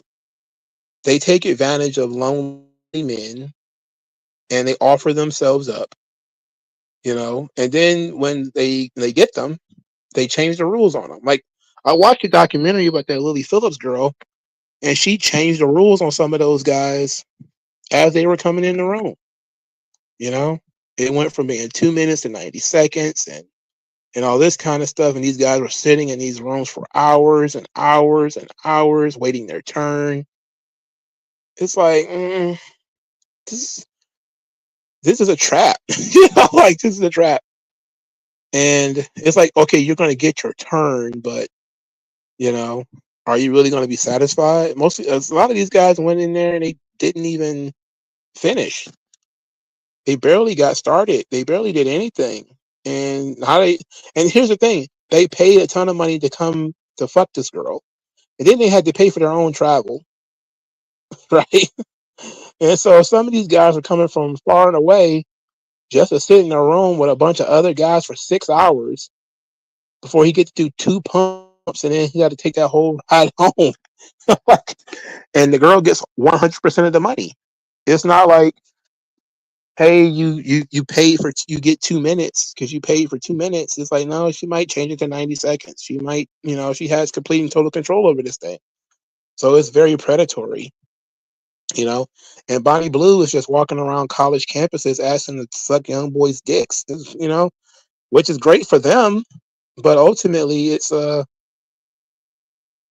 is predatory behavior. It's weird, but people that don't believe that women can be predators, they just don't.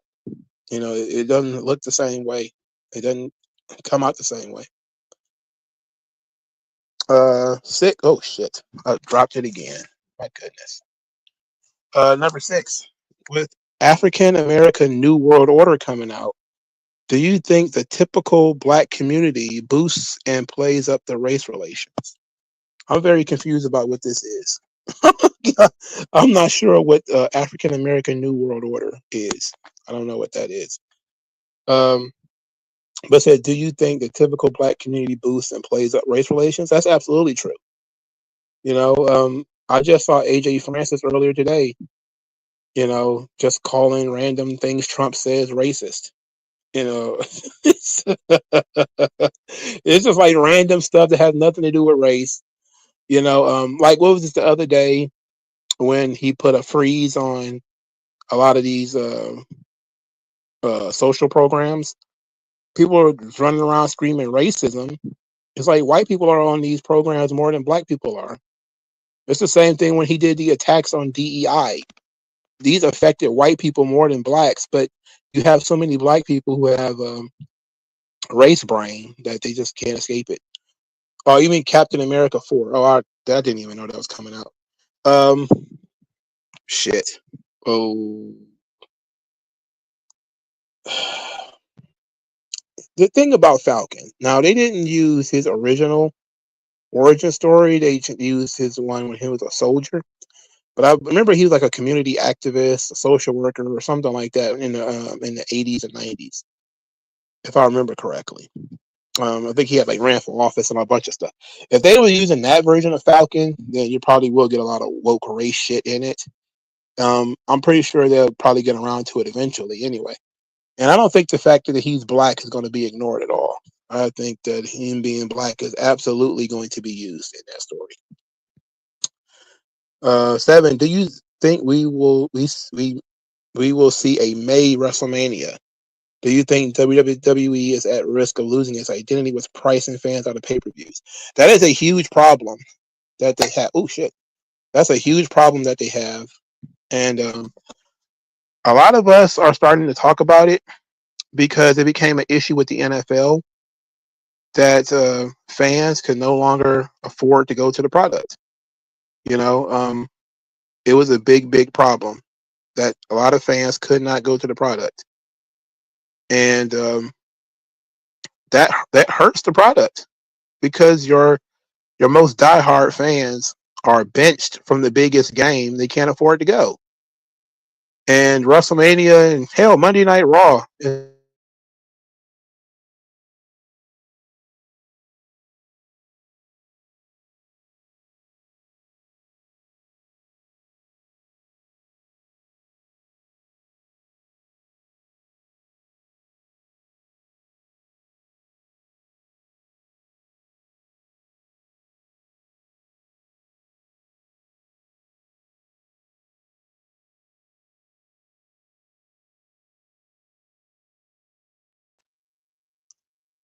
is going to bite them in the ass. Oh, there we go. Am I back yet? It's going to bite them in the ass eventually. You're not going to be able to keep up this kind of pricing forever. And I think, I hate to use the word predatory again, but that seems to be what's going on here. They want to, I don't want to use the word overcharge because, I'm a capitalist. I don't know what the fuck overcharging means. But they're clearly charging more and then claiming that they're having a boom period. And I think WrestleMania tickets are so ridiculously overpriced that, especially since it's 2 nights, it doesn't need to be that expensive. But what they're doing is not something they can do forever, you know. So they might as well get it while they can. But eventually, UFC and WWE are going to lose their audience because they're going to price their audience out, and you're going to realize that a lot of the people that you want watching these shows, and a lot of the people that you want to be patronizing these shows, the based audience that you want to be,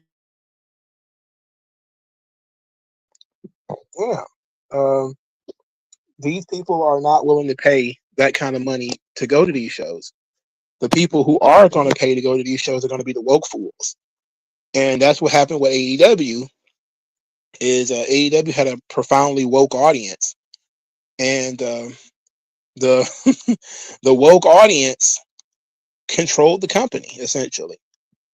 Right now, UFC is doing fine with and so is WWE. But I'm thinking, 3 or 4 years in the future, when this whole thing is not so novel anymore, a WWE run by somebody other than Vince, it's not such a novel idea anymore. Or what's going to happen at that point, but they have to know that they're pricing out their audience.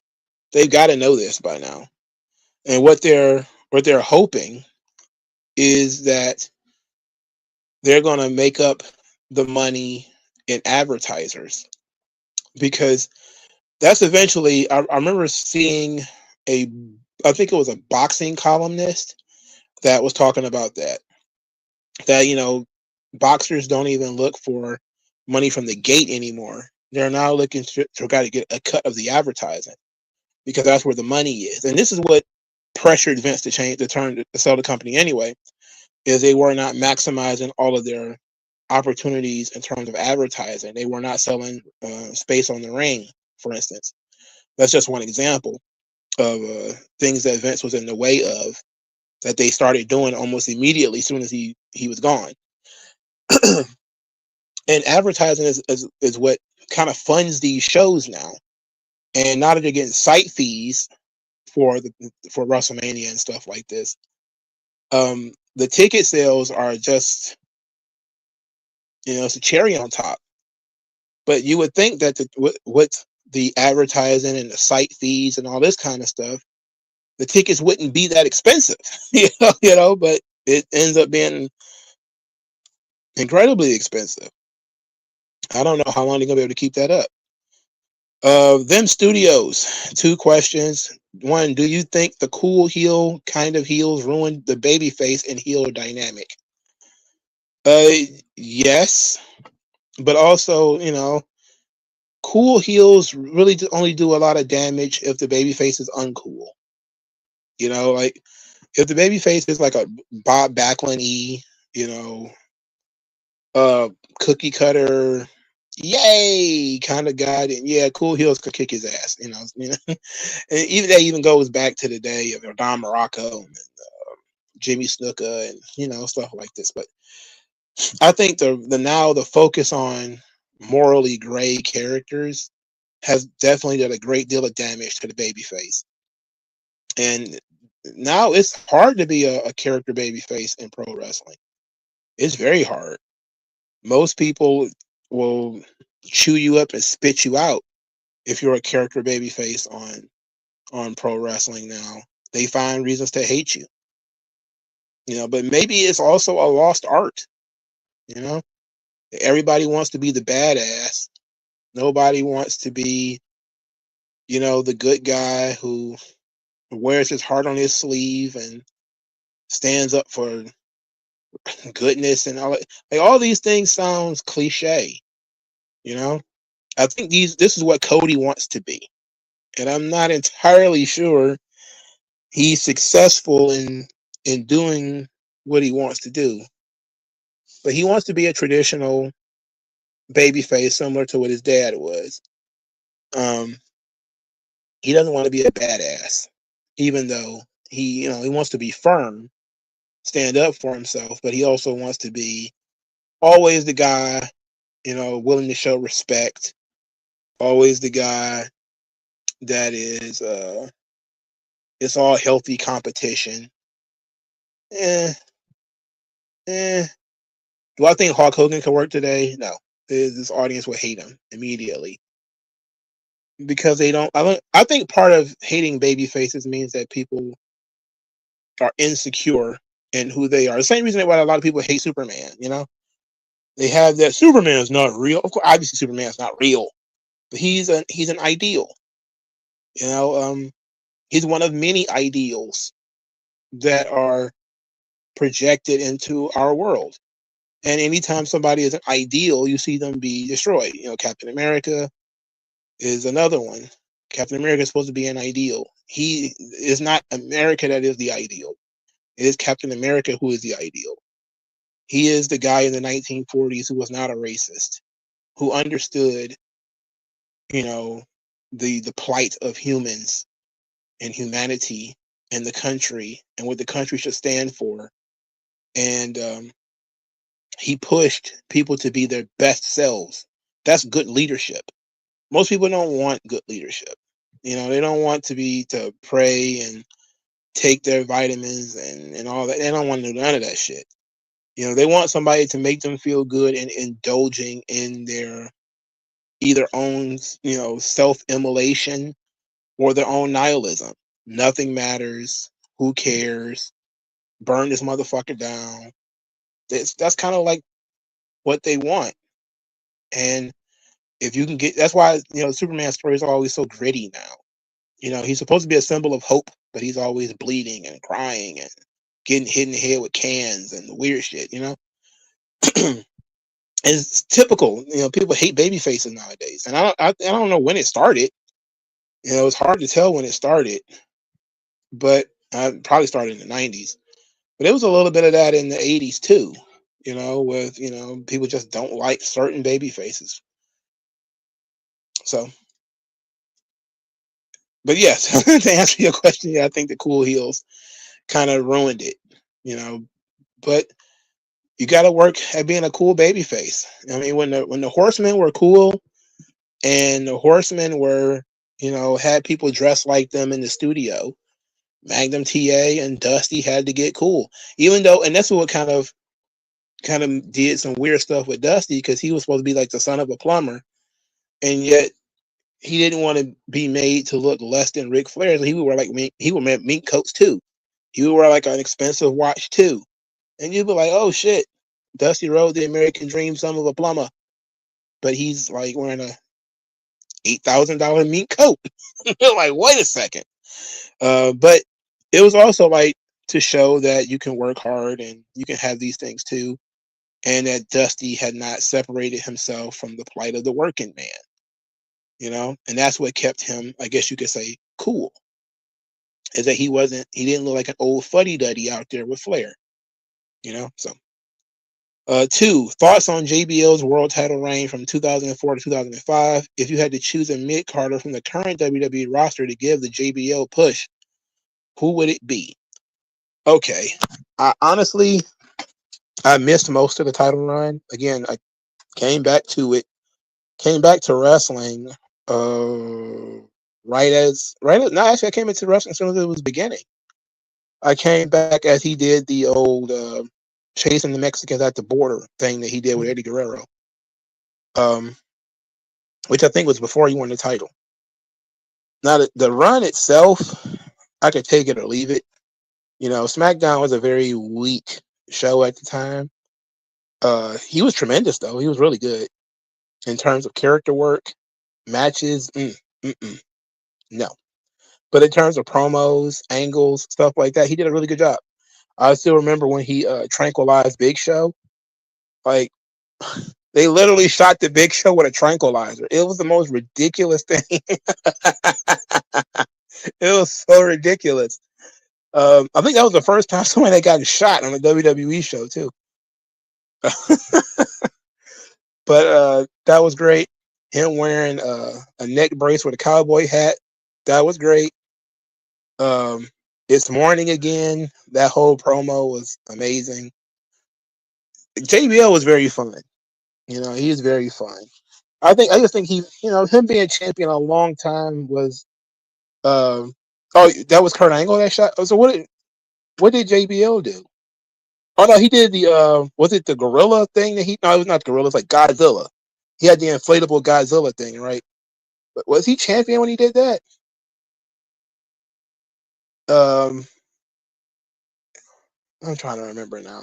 Because now that you didn't say that, Kurt Angle is the one who shot Big Show with the tranquilizer dart. So he did something with Big Show then. I think it was the Godzilla inflatable Godzilla thing that he did. Well, was that JBL too? Yeah, yeah, he did the inflatable Godzilla thing with Big Show. I know he feuded with Kurt Angle too, but I think they did like wasn't that like then they like a triple threat match? It was like him, JBL, and Big Show, and it ended up being that. I remember one of the last championship matches he had was the barbed wire steel cage thing, which I still have not seen. I still haven't seen that match. Maybe I'll watch it tomorrow or something. But there was some really funny stuff that he was doing that I thought was fun. But now that I got myself tickled about Big Show getting tranquilized, that was great. I don't care who did it. It was funny. They should have hit him more. He don't wake up. No, I shouldn't say that. No, I shouldn't say that at all. Anyway, JBL was fun. If I could choose one mid-carder from current WWE to give the JBL push, oof.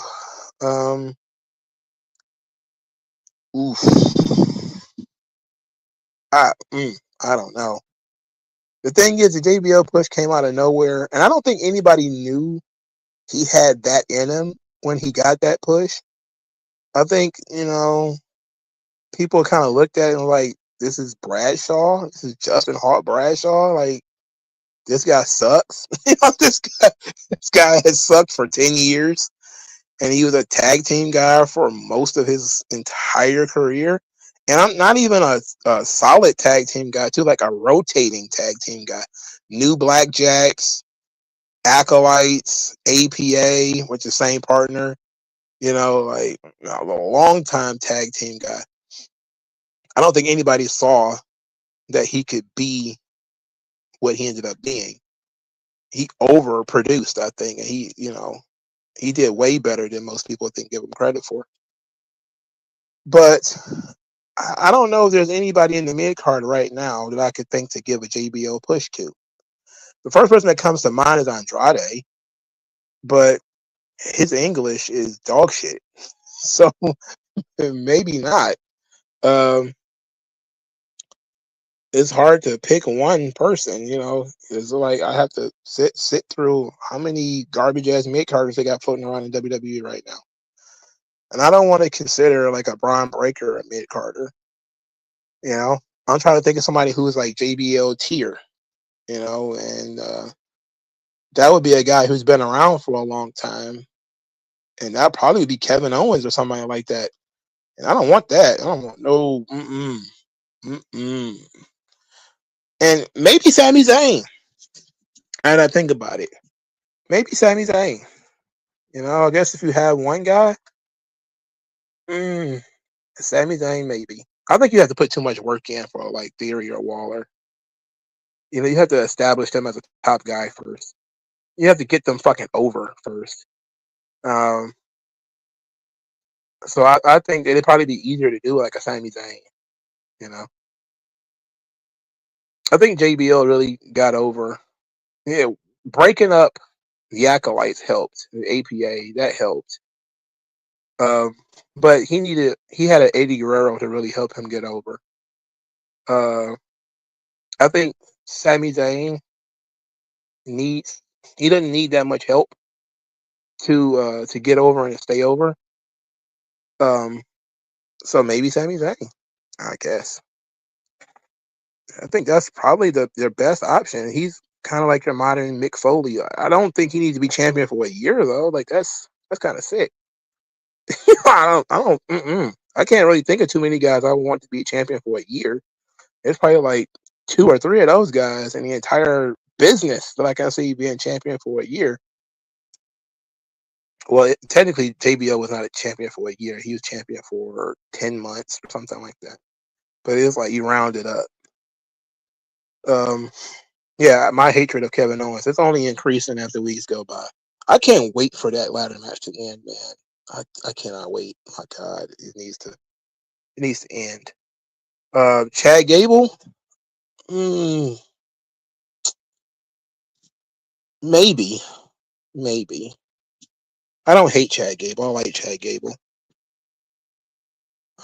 Gable. Yeah, Chad Gable could work. I mean, that's a good one.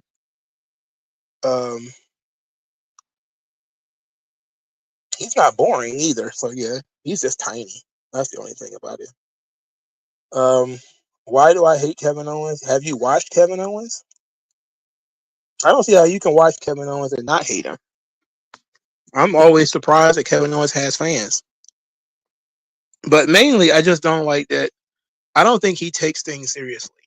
I think he's one of these, everything is ironic, winking at the audience too much. Very much like his friends, like the Young Bucks and Kenny Omega and these guys.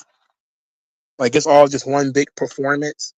Like, he seemed to care more about being a heel early in his career and early in his run in WWE.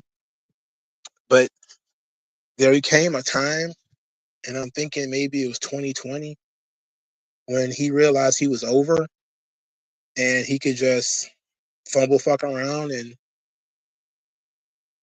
didn't really care about staying in shape, didn't really care about whether he was a babyface or a heel, didn't work that hard. And his promos just became him yelling into the mic and getting red face. I hate this guy.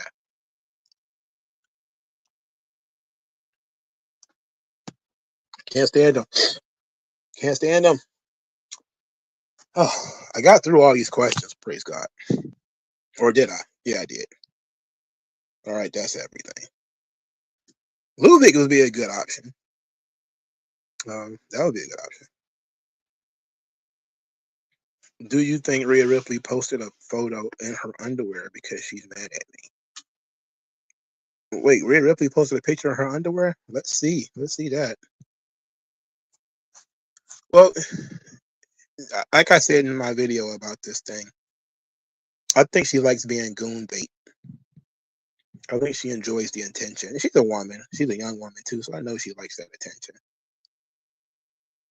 And being gooner bait is what she has chosen for her life. I feel sorry for her earlobes.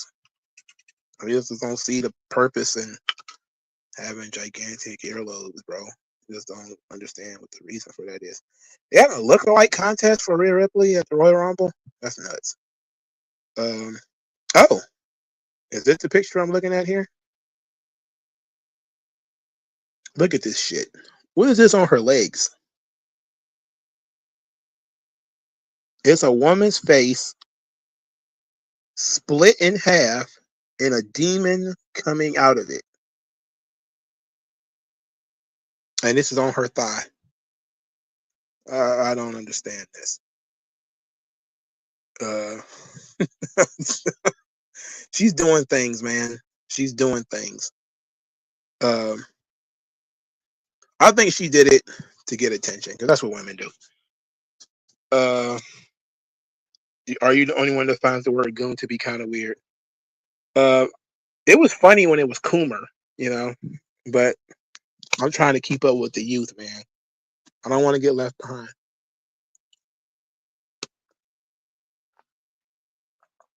But it was funnier when people say you were the Coomer. But she knows what she's doing, man. It's just weird. But this tattoo is very strange. And yes, it has a crescent moon upside down on the head, and it has horns in it. And there's a pitchfork underneath that. How about that? How about that? I told you, man, these tattoos are the most disturbing part of this whole thing. I don't get it. And also, she doesn't look that bulky either. I don't understand. I don't understand what that is. She's hanging out with Philip. Ugh. Yikes. I saw that. It wasn't as interesting as I thought it was going to be. I thought she was wearing lingerie or something. Whatever. Okay. Let's go through some questions that are here in the comments section. It says the men won't be porn brain if the women didn't lock those men out of the dating scene. No, they're men. They'll be porn brained anyway. I mean, a lot of guys, and I've seen it with Muslim dudes. They make these women wear these long ass dresses and everything, and they still be looking at their figure, you know, still imagining their big boobs and all this kind of stuff. Guys are guys, man. You just gotta hope women just don't, you know, participate. But then they decide that they're going to do that. Sent men airhead women out here destroying society with ease. Oh yeah, they're leaving no traces.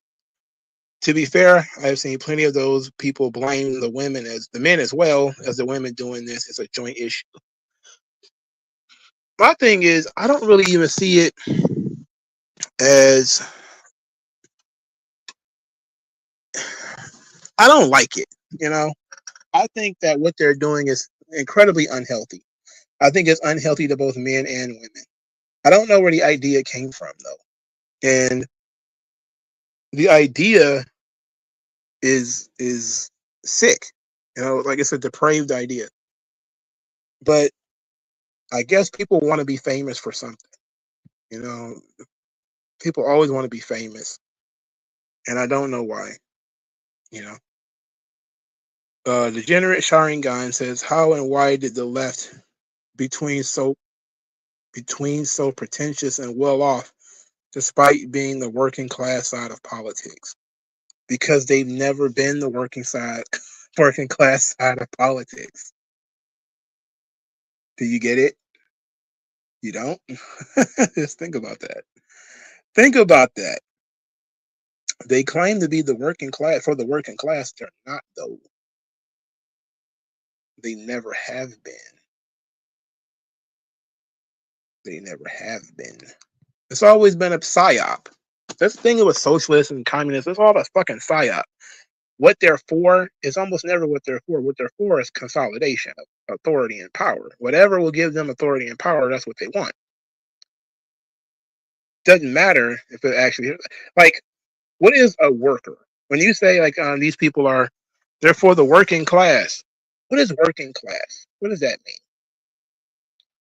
What they try to do is they manipulate what working class means. Then you got people who make six figures in the working class. What about people who punch a clock? Does anybody who punches a clock consider working class? Because there is people who make six figures who punch a clock. They might get paid off commissions. Or you'll see, oh, they're for working class people, but then they'll try to put Uber and Lyft out of business. Oh, they're trying to benefit the working class, man. No. They have special interest groups. And these special interest groups are what they're for. And these special interest groups are the ones who, again, like I said earlier, engage with their nonsense. A lot of people who are independent contractors, they choose not to engage in left-wing nonsense, which is why the left wing is always trying to destroy them, because they won't engage.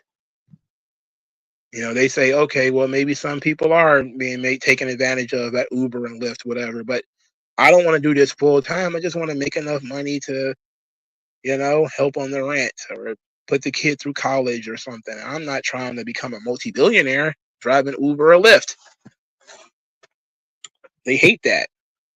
They hate that you're comfortable. They want you to be uncomfortable. They're gonna fuck around and raise the price of DoorDash and everything on you just to upset you, and then say it's for your own benefit. Watch. It's inevitable. Big Armada says, unless it's something like becoming a doctor or a lawyer, most people are better off just going to a trade school or even directly into the workforce after high school. I'm not going to lie to you. If I could structure society myself, I would not allow people to go to college for 15, 16 years straight. I would not allow that. In fact, I would actively discourage it. You go to college after you get some life experience. I'll say graduate high school, then 2 years later, you cannot enter college until you're 20 or 22. Because a large part of what people fuck up at in college is they don't know who they are. You're a teenager. You're still a teenager when you go to college sometimes. You don't know who you are. And you damn sure don't know what you want to do.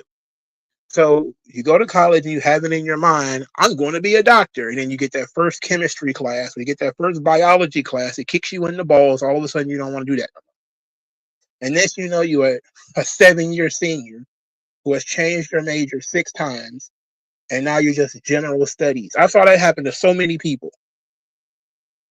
And it ended up being, oh, I wanted to be an engineer, but I don't want to put in the hours on the math class. It's like, okay, you're 21. Of course you don't. You want to go party and bang hoes. You don't care about being an engineer right now. That's what you want to be, but you don't care about that right now. You're better off just having like a regular job or doing something that actually and I think that in terms of paying for college, this would be the best way to do it too. And it's not just going to the military. I know people say, well, Mongo wants everybody to go to the military. People should go into civil service. Go and work for a hospital, any kind of hospital. Get some real life experience. Get the fuck out of the house. Go work in a park. Go into the military. Go, take the police training programs. Go try to be a social worker or something like that. Get some real life experience. So then when you go to college, you know what you don't want to do, what you're good at and what you're not good at. And you might, at 18, 19 years old, fall into a career that you can do without going to college. I don't think that we should tell people to go to college forever. I just don't think that's the right idea. I think we should try to get people into training programs, and not just trade schools, but other kind of training programs too. But get them into the real world, because too often we take too long to force the kids to grow up, And this is where you get people who are 30 and they think, oh, I'm an hour and a half late for work. Who cares, bro? It's like, no, man, these things matter, because you never learned when you were a kid. Because school, there's no punishment for showing up late. You get a nice little mark on your whatever, and that doesn't do anything for you. But if you continue to show up to work late, you get fired. You need to learn some responsibility. There's people learning a bunch of shit, and responsibility is not one of them. Learning about the real world they live in. There's so many people got so many opinions of things that they don't understand. I remember being in class and hearing people use the old, why don't the police just shoot him in the leg? And it's like an old police officer who was a teacher, and he's like flummoxed. Like, I can't believe people are that stupid. Like, why can't you just shoot him in the knee? Like, he's not going to stand still and let you shoot him in the fucking knees. And then that's also not proper procedure if somebody is threatening you with a knife or a gun or something. It's not a movie. Shoot the gun out of his hand, man. Ricochet it off the wall and hit him in the back of the arms. You don't got to shoot him in the chest. Like, are you fucking kidding me? People have opinions on things that they don't understand, and like I was talking about Section 8 earlier, people don't understand these things. They think treating people like goldfish is the best way for them to live. That's stupid. But you wouldn't know that, because you probably went to college right out of high school, and you never experienced or worked in or been around or even saw some of these places. That's why I think being a firefighter, police officer, working in a hospital, being a soldier or something that give you real life experience. And by real life experience, what I mean is you deal with some of the worst things in the world. You go and you really deal with bad situations where things have already gone wrong, and then you start have to work backwards, right? That's when you start realizing, I can't have a bullshit mind state. Go work in a group home. Go work in an AFC home. Go work in a psych hospital. Go try pulling a lot of this bullshit that you talk about in some places where that stuff actually has to have real world effect. That's when you realize that your professors have never done it. Like I said, I work with psych patients. I took many psychology classes. I took a political psychology class. I took other kind of psychology classes. And I can tell you, none of these people worked in a psych hospital. None of them. Not one. Not one. They were all professors who went to college right out of high school. They studied, they read all the right books, they wrote all the right papers, and now they're professors. They never worked in a hospital. They probably worked on a political campaign. That's why they are like a political psychology professor or whatever. But a lot of that shit is based off of all those socialist garbage that they've been reading their entire lives. They don't know fuck all about, some of the concepts that they talk about, like fascism. They just throw these things around like they don't have any real world effect. They have no real meaning to it. The big issue is that we keep pushing education. We need to push experience. That's the most important thing. That's really what changed you. It will change your opinion. You know, like what meeting like super conservative black dudes. That didn't happen to me until I started working in a group home. That's when I met like conservative social workers. Because, you know, almost every social worker that works for the state is a liberal. But if you work directly with people all day long, oh my God. Oh my God. You already know the facts. You know people are not trying to help themselves for real. Or you know people are completely and totally incapable of helping themselves for real. And you can learn to discern the difference. You learn when somebody is pretending that they can't take care of themselves, and you know when somebody legitimately can. You know when somebody's living in squalor and the child is neglected. That's real shit.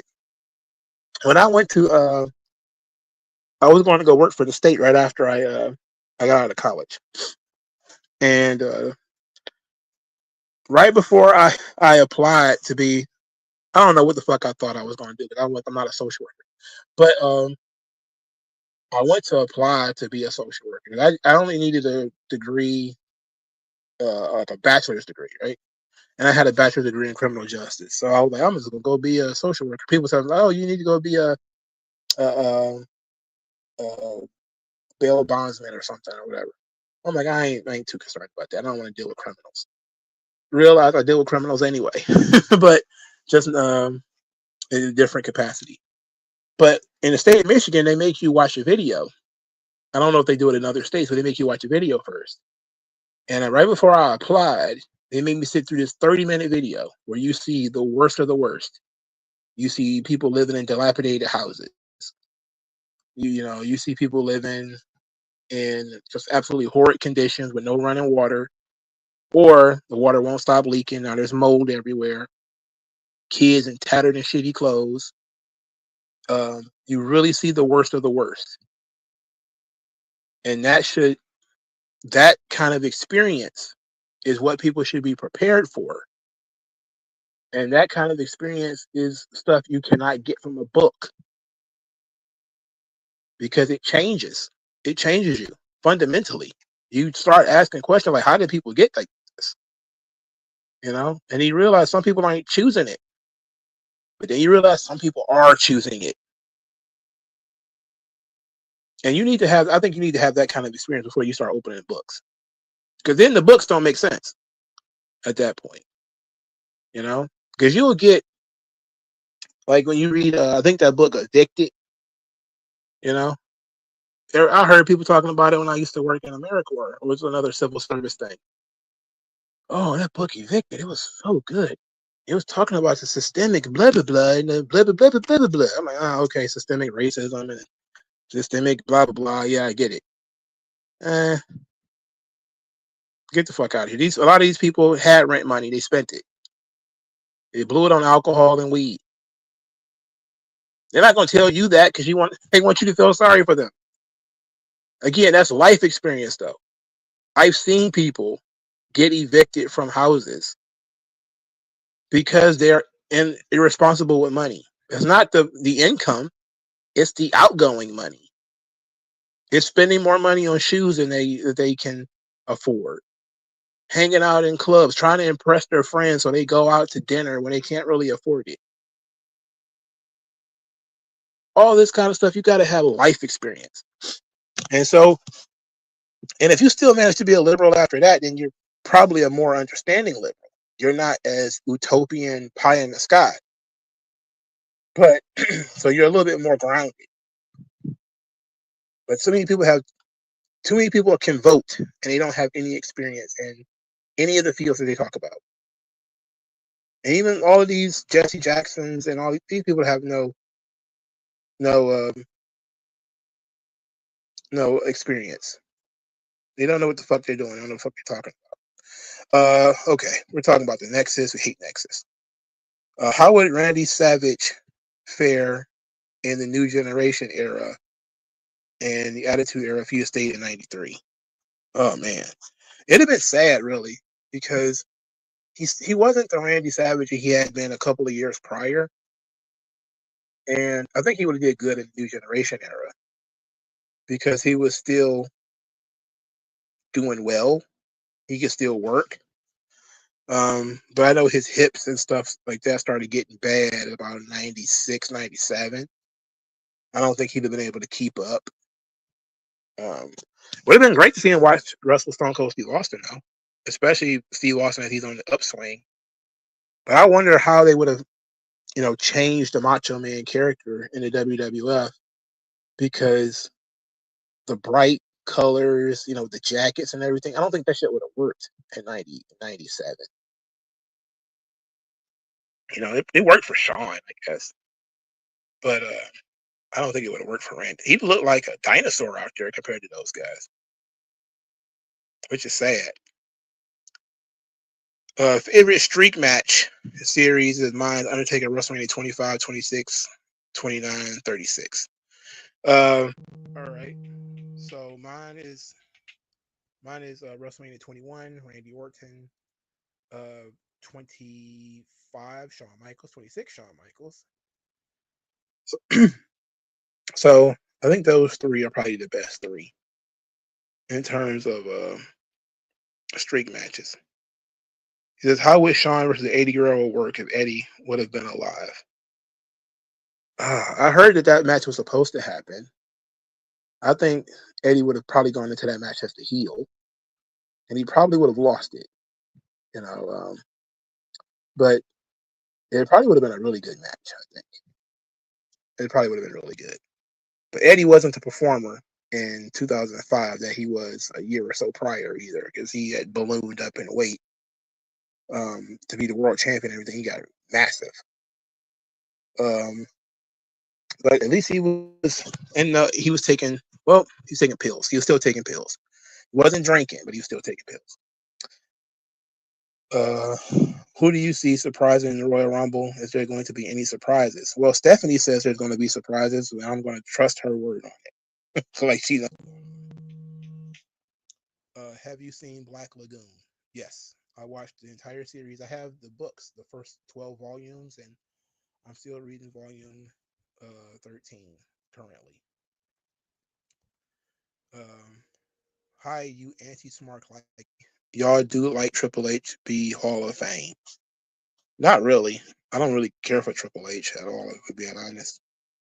Love Girl says, and the reason why the Wyatt Six is not on TV is because one of them is injured. So they're waiting for them to get better. They'll be on TV. Love Girl says, also, do you see Karrion Kross becoming more like Bray Wyatt? Because he's turning everybody healed that he feuded with, like the New Day. Sami Zayn might be turning heel.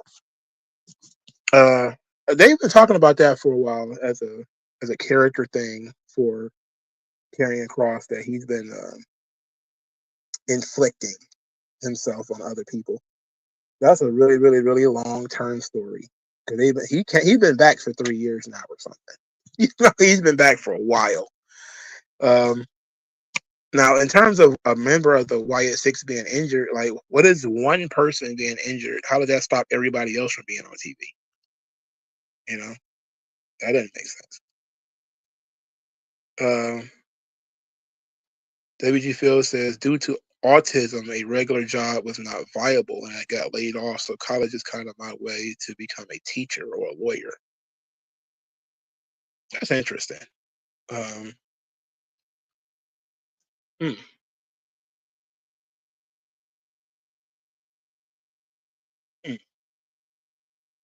Well,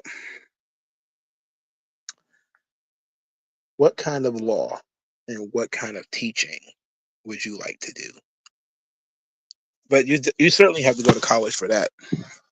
Those are very important things to go to college for. All right, it's been almost 2.5 hours. I'm burnt out. It's time to wrap these things up. I appreciate it, everybody, for stopping by, man.